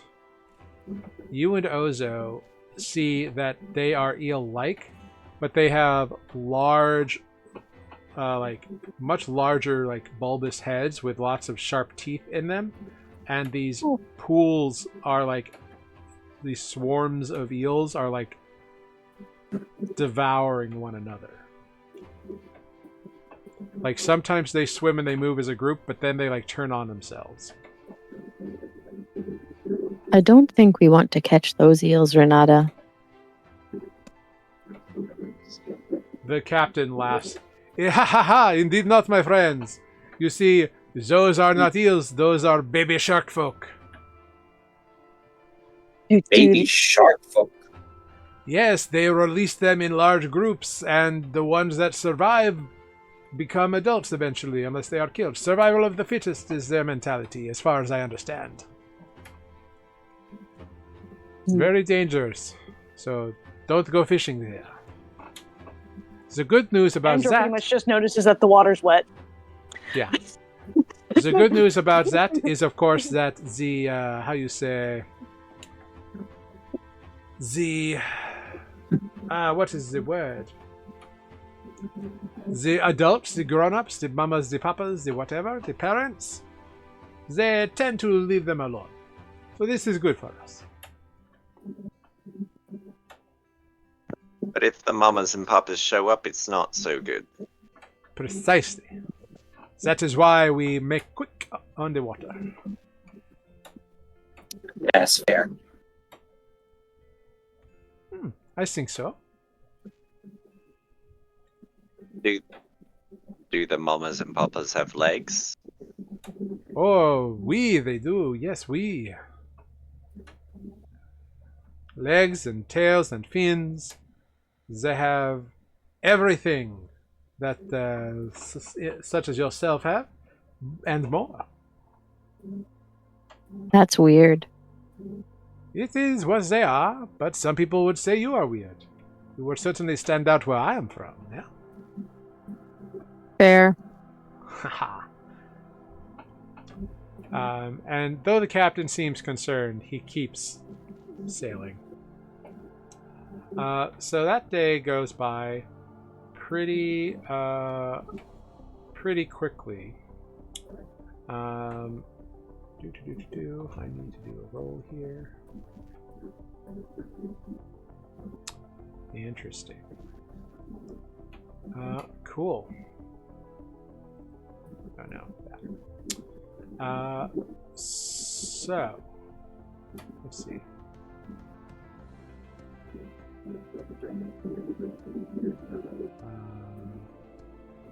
Great. Wonderful. So you all kind of wait. Yeah. So it begins to get late in the evening. You all head to bed.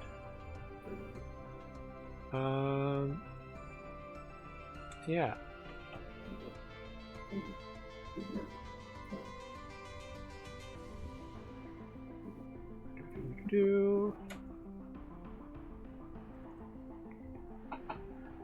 As you are asleep in bed,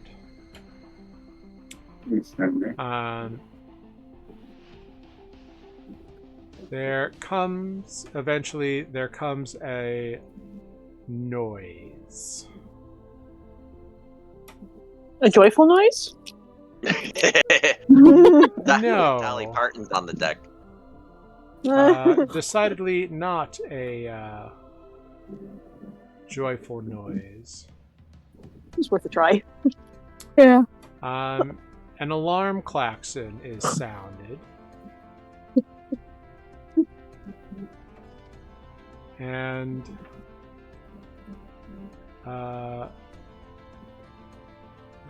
yeah, people are being called to the ship, or to arms, rather. You all can rush right outside, and you see that Kinnear is up by the helm, by the steering area, and there are 6 crewmen who are all at various points on the main deck. The evening shift is a little bit lighter in terms of staff or crew, I suppose. But they are kind of fighting off and beset what look to be 4 shark people who have climbed up the side of the boat. Uh-oh. Shark people. Yeah. Baby shark dang. people. Tell me they're baby shark people. They seem to be humanoid-sized, so probably not. Maybe they're teen Hey. shark. Baby humanoid size. Teenage shark. Nope, like adults. Teenage. Oh, When you this say is the story shark of a people- teenage shark wolf. I mean, were shark. Do they have arms and legs like humanoids? Yeah. Or Yeah. They have So many arms and questions. legs. They We just need also... pictures. I Are don't they know. street sharks? Are they kind of like that? Do you want to keep asking questions, or do you want me to explain? okay, fine. Tell us Alright. about shark Great. people. Tell us the story, Papa. Yes. So these 4 shark folk have climbed up onto the deck and are kind of battling the crew that is on the deck with them. And they appear tall, skinny, scaled. Their heads have like large fins. Their legs have fins. They have tails that kind of go off and have like a shark tail. Like imagine Nightcrawler, but the tail's a shark tail. They have 2 legs. They have claws. They have big open jaws with like rows of sharp, pointy shark teeth. They are quite formidable looking. And I'm going to need everybody to roll initiative. Oh, dear. Okay. Who am I I am missing? not afraid. Well, I utterly failed to click my token first because I am a loser. Yeah, you are. So go ahead and yeah, indeed. Remember to. Bottom of the list. Number 5. All right. Oh, oops. Oh, Oh, so. dang. Yeah. Woof. Fuck them up, man. My dice is on my screen is crooked on a natural 20, but it gave me a 6. Aha. Aw. That's such a jerk. I love when it move. happens digitally. Have I been Like- awoken? Do I need to be present for this battle? I'm listening in. I have to walk back here to roll. I'm sorry, I didn't make this anticlimactic. Indeed, you are here for the battle, and make sure you have applied a long rest as well, because you should all have a long rest. Yeah. Oh, bugger. No sleeping through combat this time. Hello. Hello. Did you already have a You- combat? And I was asleep No. through it? No. No. Last campaign, Olive slept through all the nighttime Olive slept combat. through all kinds of combat. So I Oh, said gotcha. no sleeping through I'm sorry, combat this time.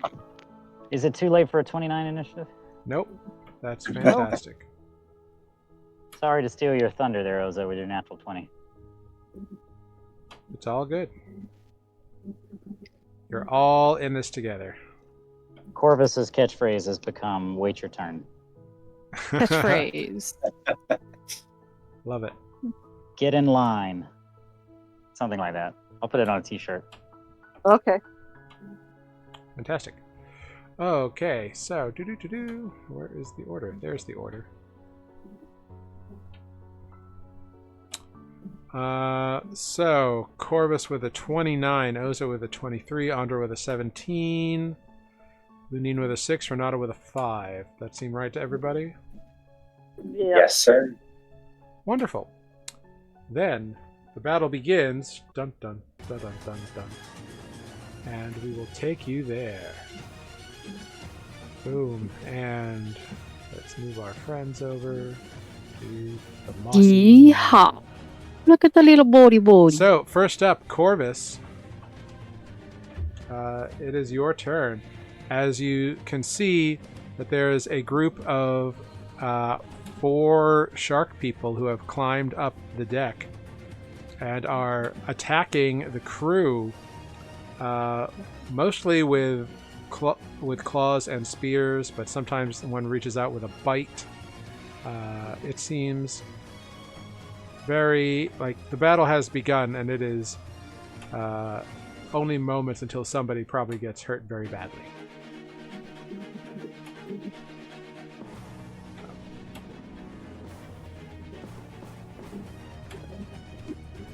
Corvus?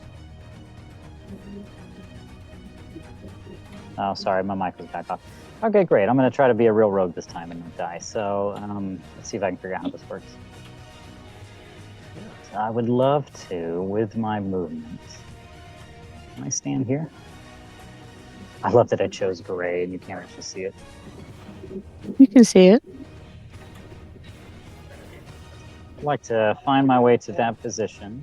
Good night.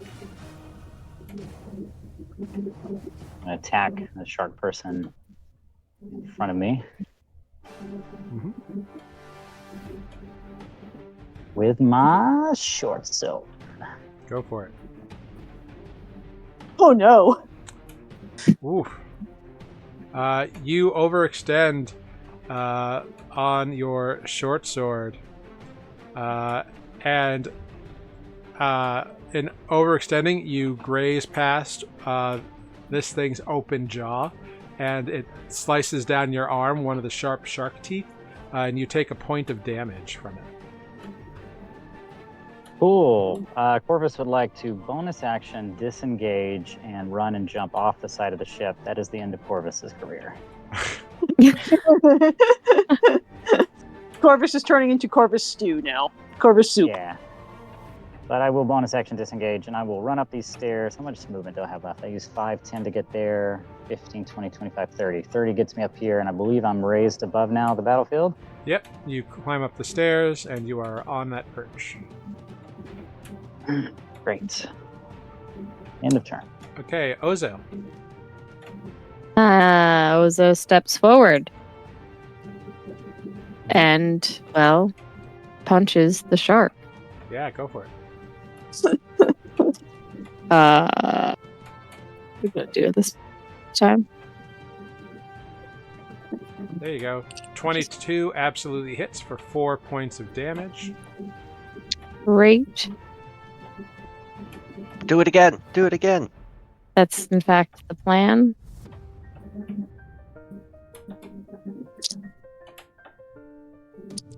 Natural Alright. 20. Wow. Natural 20. Nice. Very nice. Very punched. For 9 points of bludgeoning damage. Woof. Is that the kneecap of a shark person? Yeah, How right, tall is a shark person? right in the kneecap of the shark piece. You can see they look I think very like Ooh. this. I punched them in the belly first, and then I punched them in that sensitive spot on their nose. Yeah. While they're As doubled they're over. doubled over. Pff, oh, Yeah. You know Yeah. sharks hate that nose Wow. stuff. definitely. Bat, bat. Wonderful. Anything else? No. I'm there now. All right. Next up, Kinnear at the back of the ship up on the helm. Oh, look at that. Yeah. This I is... scroll down, there's more people. Yeah. Let's see. There's Kinnear. Oh, right. Very handsome individual. Very rugged. Yes. Except with like a big beard. A big black beard. So he's at the ship and he's calling out, "Lay into them! Everybody, lay into them!" only in his accent, which is more of a he's just a southern kind of lay into them, y'all. Everybody get on in there. Hashtag DM problems. Yeah. Yeah. So he's just going to throw a dagger at this nearest one. Or a couple of daggers. Let's see how he does. Ooh, he also gets a critical hit. That's exciting. Yes. Ooh. So that's a total of 12 damage from both attacks. Nice. Kinnear is having a good day. That brings us then to Andra. Yeah. Andra is going to hop up these stairs and look down from up there. Uh-huh. And she is going to throw some chill touch at the dude Ozo punched. Yeah, definitely. Huh, what happened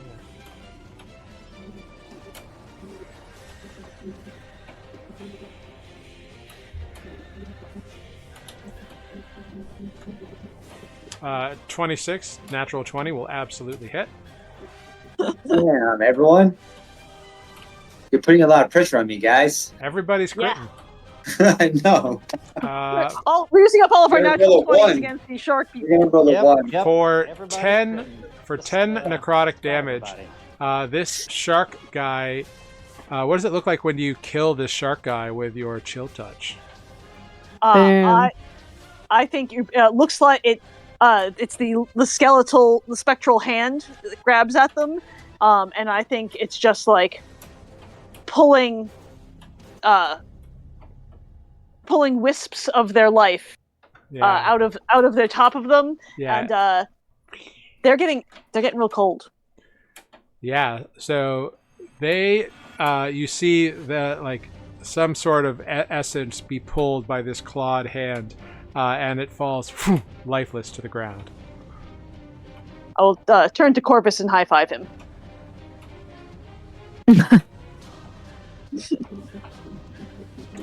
Great. You make Corvus drop his short sword. All right. Next up, our You should pick that up. sailor friends are going to make some attacks. Let's see. There's 1, 2, 3, 4, 5 of them in melee. 1, 2, 3, 4, 5. Wow, they all hit. That's fantastic news. Yeah. Death to the shark people. The sailors look a little bit like they might start a dance battle with the sharks. Honestly. Yes. Yeah, so this sailor moves right in. Does 3 damage there. The next 2 do some significant damage. Deal 8 damage consecutively. The last one does 4 damage. And then the last 2 fire light crossbows at these 2 shark people on the bottom. Both hitting again. Very nice. And then they reload. Now, the shark people are going to go. Lunine, you're on deckish. Followed by Renata. The shark people Thank you. are very sad. You see that this one here is going to lash out at the sailor next to him. He's going to leash out with his spear. That is a successful hit for some piercing damage against the sailor, and then also a bite, which does not hit, surprisingly enough. Wild. The next one goes after the sailor to the west. Misses. And so attacks again with his bite. He reaches out for bite and misses with the bite too. Wow, they're having a rough go of it. Now this one goes after the sailor that moved in on top of its fallen brethren with its spear. Misses. The bite is successful, however, so gets bit. So a couple of sailors take some damage at this point in time. The next thing that happens is you hear creaking and crawling as up over the side of the railing, two massive creatures come up the other side of the ship. These creatures are horrifying to look at. They scuttled over the ship with giant crab claws and crab legs, but they have an upper torso of a massive shark. So these things are terrifying to behold. Crab shark. Crab sharks. Is Terrifying. this a sci-fi special now? Behold, the shark and crab. Sharking crab. Are we sure it's not a crab and shark? No, that's a different thing. I think I've seen this movie already. Yeah. The shark and crabs have It was right after emerged. Sharktopus. It's a man shark crab thing. Yeah. Yeah, 'cause they still have arms and legs, don't they? Yeah. So this top one here is going to go after this guy randomly. Does succeed, deals 8 damage to this individual, which unfortunately the sailor goes unconscious in the grip. Okay. Don't like it. Yeah. It then reaches out with its other claw to grasp towards Ozo, because you're right next to them. You have all your hit points right now, right? I have all my hit points, and my armor class is 16. Okay, so a 19 hits you. Okay. For 8 bludgeoning damage, and you are grappled. Which means your speed is 0, so you are currently grappled. Okay. This guy down here just kind of lets out this crazy, like, high-pitched screeching sound and goes ahead and bites towards this individual. And with a 14, successfully hits.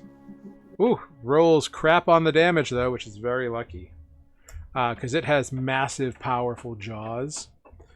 And this guy is able to... He takes the bite, but is able to wrig out of them. And the shark and crab's turn is done. Lunine, that brings us to you. I guess I can be bothered now. Well, there's a shark and crab now, so there's something interesting. Yeah. 2 sharking crabs. The shark people, that's, you know... They're just shark people. I know. Yeah. They're just mauling the crew. This is... Alright, so Lunine is gonna pull out a seed from yonder pouch. And then he's going to say a few words and flick it at the shark and crab and cast Hex. Yeah, what does your hex look like? As the seed hits it, it kind of just like starts these like gross kind of vines that start to grow out of it a little bit and dig in, and just like this little patch. Yeah, so these gross, like sickly, almost blackish, greenish vines swirl over this dude bro here. And it's gonna take a minus in strength. Okay, so strength checks are at disadvantage. Yep. Which will hopefully help out with the grappling. Cool. And then I'm going to run Hex over is to. concentration, right? Yes. Gonna run over to it and take a stab.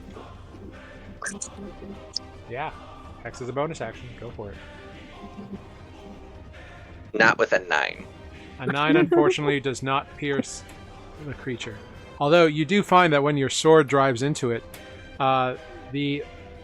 it's this weird flesh. Like, it's got the tough flesh of a shark, but it also has like a carapace over its body, like an exoskeleton, like a crab. It's this weird combination of creatures that you've been told about. Next up, we've got Renata.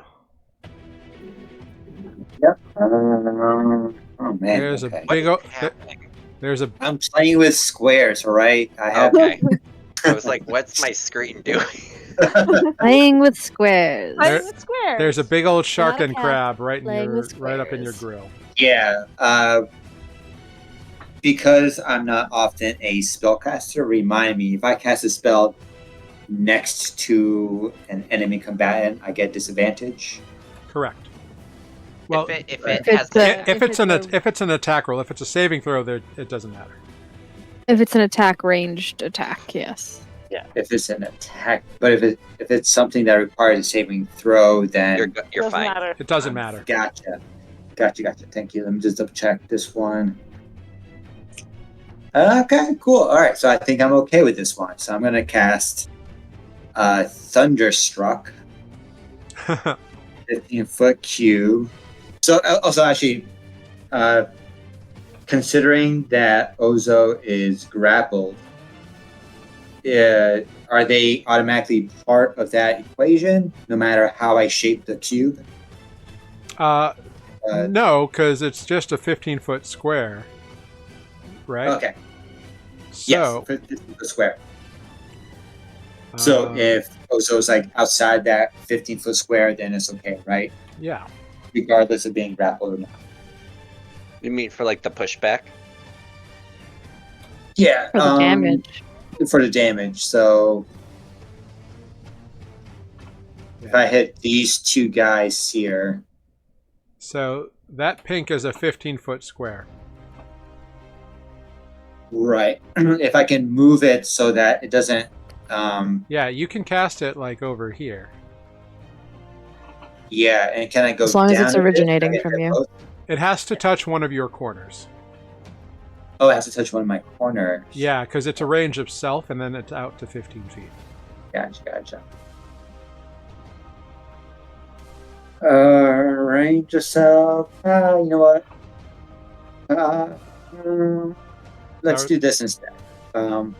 Corvus, you're on deck. Because I want everyone else to get a chance on this thing. What do you want to do? I'll do this instead. I will cast a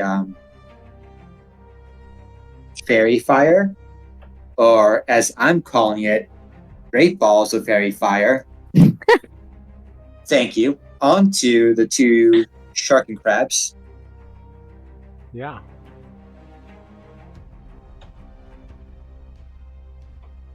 So you can pop it Great right balls there of over them. fire.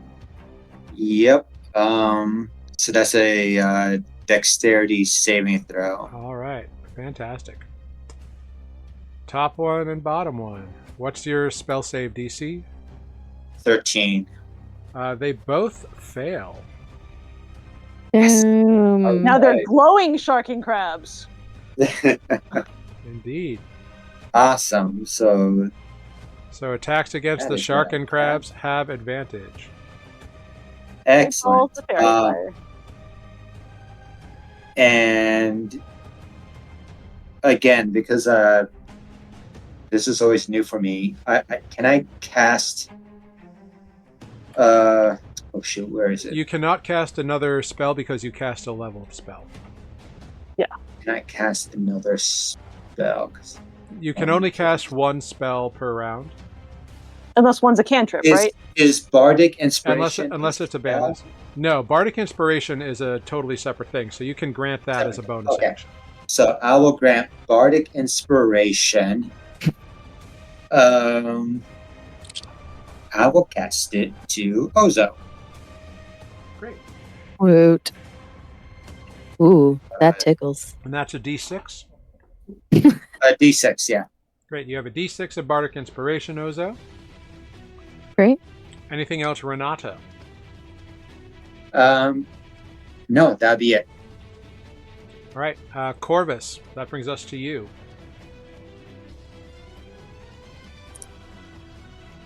Do we have you, Corvus? Okay, we'll stand by with Corvus. Yeah, yes. Okay. Corvus is here. Reporting for duty. Captain Corvus is on deck. All right, all hands on deck. Attack the sharks, everyone. Sorry, I just took another nap. No You're worries. narcoleptic now. Since yes, it's canon. Since Andra knocked the short sword out of my hand, I would like to, I don't know, free action. I'm gonna pick up my short bow and stay up out of range so I don't die again.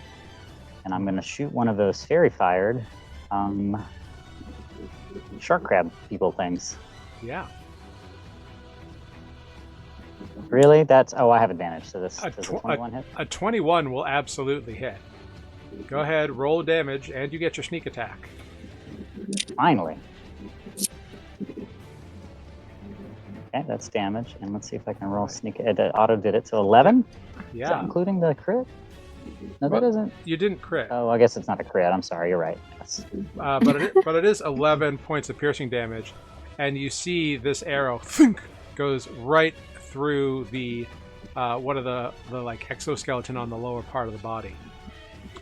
Well done indeed.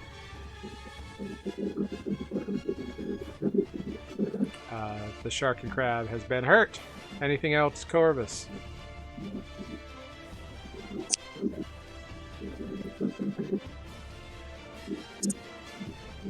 So. Nope. All right. I'm sorry. Bear with me for a moment. I'm trying to type up something. Do I have a bonus action that can do anything else in this moment? Hide. I'm going to bonus action hide. Okay, make a stealth check. I'm assuming there's some railing in front of me that I can Yeah, go for it. Make a dip stealth. dive. Yeah. You can duck down behind. Does that giant Yeah, let me crossbow small. turn towards the deck? It does not. Damn. Probably Yeah, better I'm that trying it to go the doesn't. other way. Yeah. We do typically go the other way. Does a 23 hide? Yeah, you duck down and are hidden from the melee below. Ozo. I can only roll we go to dirty you. 20s and natural ones. Yeah. That's fine. I'm gonna also attack the shark that has grappled me. Yeah, go for it. I punch. 18 hits 18. for 7 Wonderful. bludgeoning damage. Wonderful, glorious. Going to this time I will be kicking. 23 23. for another 5. Excellent.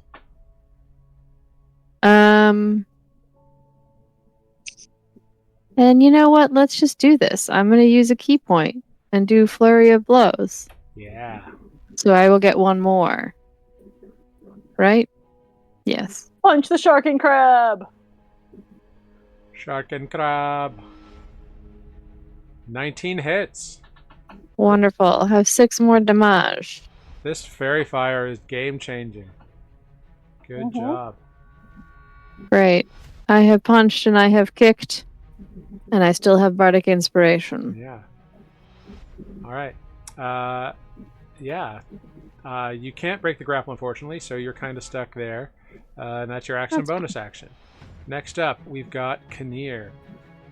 Kinnear hucks a couple of daggers at the big shark thing down on the bottom part of the screen here. Yeah.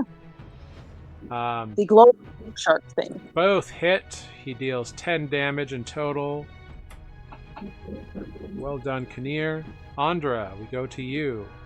Yeah, Andra was super excited about how well this chill touch thing worked, and she's going to do that again on the the sharky thing that Kinnear just threw shit at. Wow, that's well, pathetic. a natural 20 hits for 4 necrotic damage. At least you hit. Hey, it's good. I did hit it, but boy, was that pathetic. For damage. Yeah, it's a big creature, and like you've never fought anything this big before, so it's okay. But yeah, it's wild. Now we got some sailors who are in a bit of trouble here. One of them, actually, oops. This guy here actually was pushed back by the onslaught of the crab. So he's going to make a strength saving throw. Oh, he rolled a natural 20. That's exciting. So he did not trip up over the mangonel, and he got pushed back to there. So that's good for him. All right. So there's the sailor up here. He goes for melee against the shark dude. He scores a natural 20. Oh my god, he's so good. Yeah. Yay! Does mighty damage to that guy. This one that got bitten by the sharkin crab is going to try to attack the sharkin crab. Succeeds! Yay, the advantage. For 3 points of damage. It's nice when fairy fire works. Next guy It is. attacks the shark, misses the shark dude. Next guy attacks the shark dude, misses the shark dude. This guy switches to his scimitar to go after the bottom shark, misses. And this final sailor launches the crossbow at the sharkin crab. Hits! Dealing 6 more damage. Alright, now we go to the shark folk. Lunin, you're on deckish. Alright, so Sharkin guy goes after the one who stabbed him mightily. Spear attack. Is that guy? That guy has all his hit points, so that is a miss. And then the bite attack also misses. Wow, they cannot hit. Lucky for y'all. Next up, this guy goes after the one in the middle with a spear attack. Also misses because he's got full hit points. And the bite attack. Wow, they're rolling so badly. Cool. And the last one goes after the guy beneath him. I'm sorry, this one.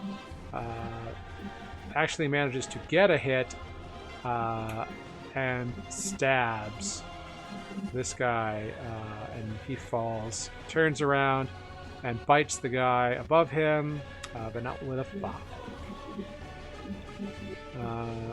So, the Sharkin crabs. The Sharkin crab turn has come. The Sharkin crab is going to attack with his claw, the Ozo. Squeeze the claw. I worship the claw. That is a 25 to hit for 7 bludgeoning damage against Ozo. Cool. And then he reaches his claw towards Renata because you're right there. That is a 9 to hit Renata. So Renata avoids the claw. So Ozo's up in its grip and it just squeezes. And it hurts.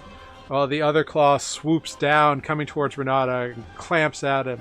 And Renata ducks under the claw. Second Sharkin crab goes to claw the one it bit at last time. Has advantage because he does not have all of his hit points. So, unfortunately, this guy also falls unconscious. Oh no. The second claw reaches out over the mangonel because it's a large creature. It can reach towards this fine fellow, this little halfling, but misses because that one has his full hit points. And actually, he does so bad that his claw kind of gets stuck for a minute. And he successfully pulls it out of a big hole that's now in the side of the ship. Or that seems bad. that wall area. Lunin, it is your turn. Renata, you're on deck. I stabbed the crab. Stab the crab. First attack. Jeez. Well, remember, you have advantage Oh, That's I very do. fired. because of Yeah. fairy fire. It is lined Looks like in glowing purple crab. fire. Praise. All right, There I we hit. go. 22 will absolutely hit. Go ahead, roll damage. So 8 piercing damage with hex damage. Yeah, plus a d6 of necrotic. Extra 5 necrotic. Nice. Ooh, Nice. 13 damage. And Yeah, then he's gonna a solid stab it hit. with his offhand, Yeah. hopefully. Yeah, go for it. 2-weapon fighting, baby. Still at advantage. 19 19 hits. for another 7. So another 10 damage. Oof. Damn, that's a 23 damage in one round from Lunine. Just Mhm. short sorting this thing to guess. Now he's got it. You're like jab, jab, jab, jab, jab, jab, jab. Stabbing away with short swords. Very good. Now I know how deep to stab. Yeah. Yeah, you've never fought one of these before. Now you're getting to know where the weak parts are. Renata, that's over to you. Yeah, I will cast poison spray at the shark and crab in front of me. Ooh, go for it. It is a Constitution saving throw. Okay. 13. Ooh, it just succeeds with a 13. Wah wah. No. No damage So, as a nope. cantrip. All right. Lame. Anything else? I will. Okay. No. I will move to this corner here. Okay. Yeah, you can do that. That's it. Yep. All right. The battle is pitched. There are shark folk and you all and sailors and shark and crabs. And that's where we're going to pause for this week. We're going to end this week's session here at the top of the initiative round. Great. So when we come back next time, Corvus will be at the top of initiative. Yeehaw. And that is Nice. where we will come in next week. So fantastic work, everybody! Y'all done some good stuff. You got on the ship, and you've been attacked by shark people, Sahugans, if you are Sahuagin, if you want to get technical. Sahuagin, something like that. It's a weird name. And shark and crab. And shark and crab, Shark Shark and and crab. crab. which is both the Shark and crab. singular and plural. They are shark and crab. Oh shit. Yeah. Words are weird. Yeah. Yeah. What if they're shark and crab when they're plural? Nah, they're crab. Shark and but crab? fantastic work, That's everybody. entirely different. I don't know how to feel about that one. So, I will figure out who we're going to raid as we go around and say our goodbyes. Let's start with Renata. Thank you guys for watching a more successful fight than the last week's challenge. So stick around for next week. Thank you. Wonderful. Thank you so much. Oh, this is weird. Next up, Ozo. Okay, bye.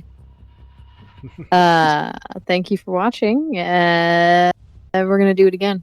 I really like the part where I get to choose punching or punching. It's great, isn't it? It's wonderful. You kicked too. There's There was kicking. nice not There's thinking. kicking. Yeah. Yeah. Yeah. Lunine. Thanks for watching, guys. We'll see you next week. Bring your butter. Bring the melted butter.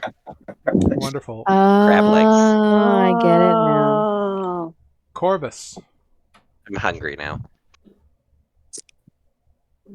Yo, this is Matt, who was playing Corvus, the nap rogue. Thank you for watching me take naps. Tune in next week, as I will be awake. Wonderful.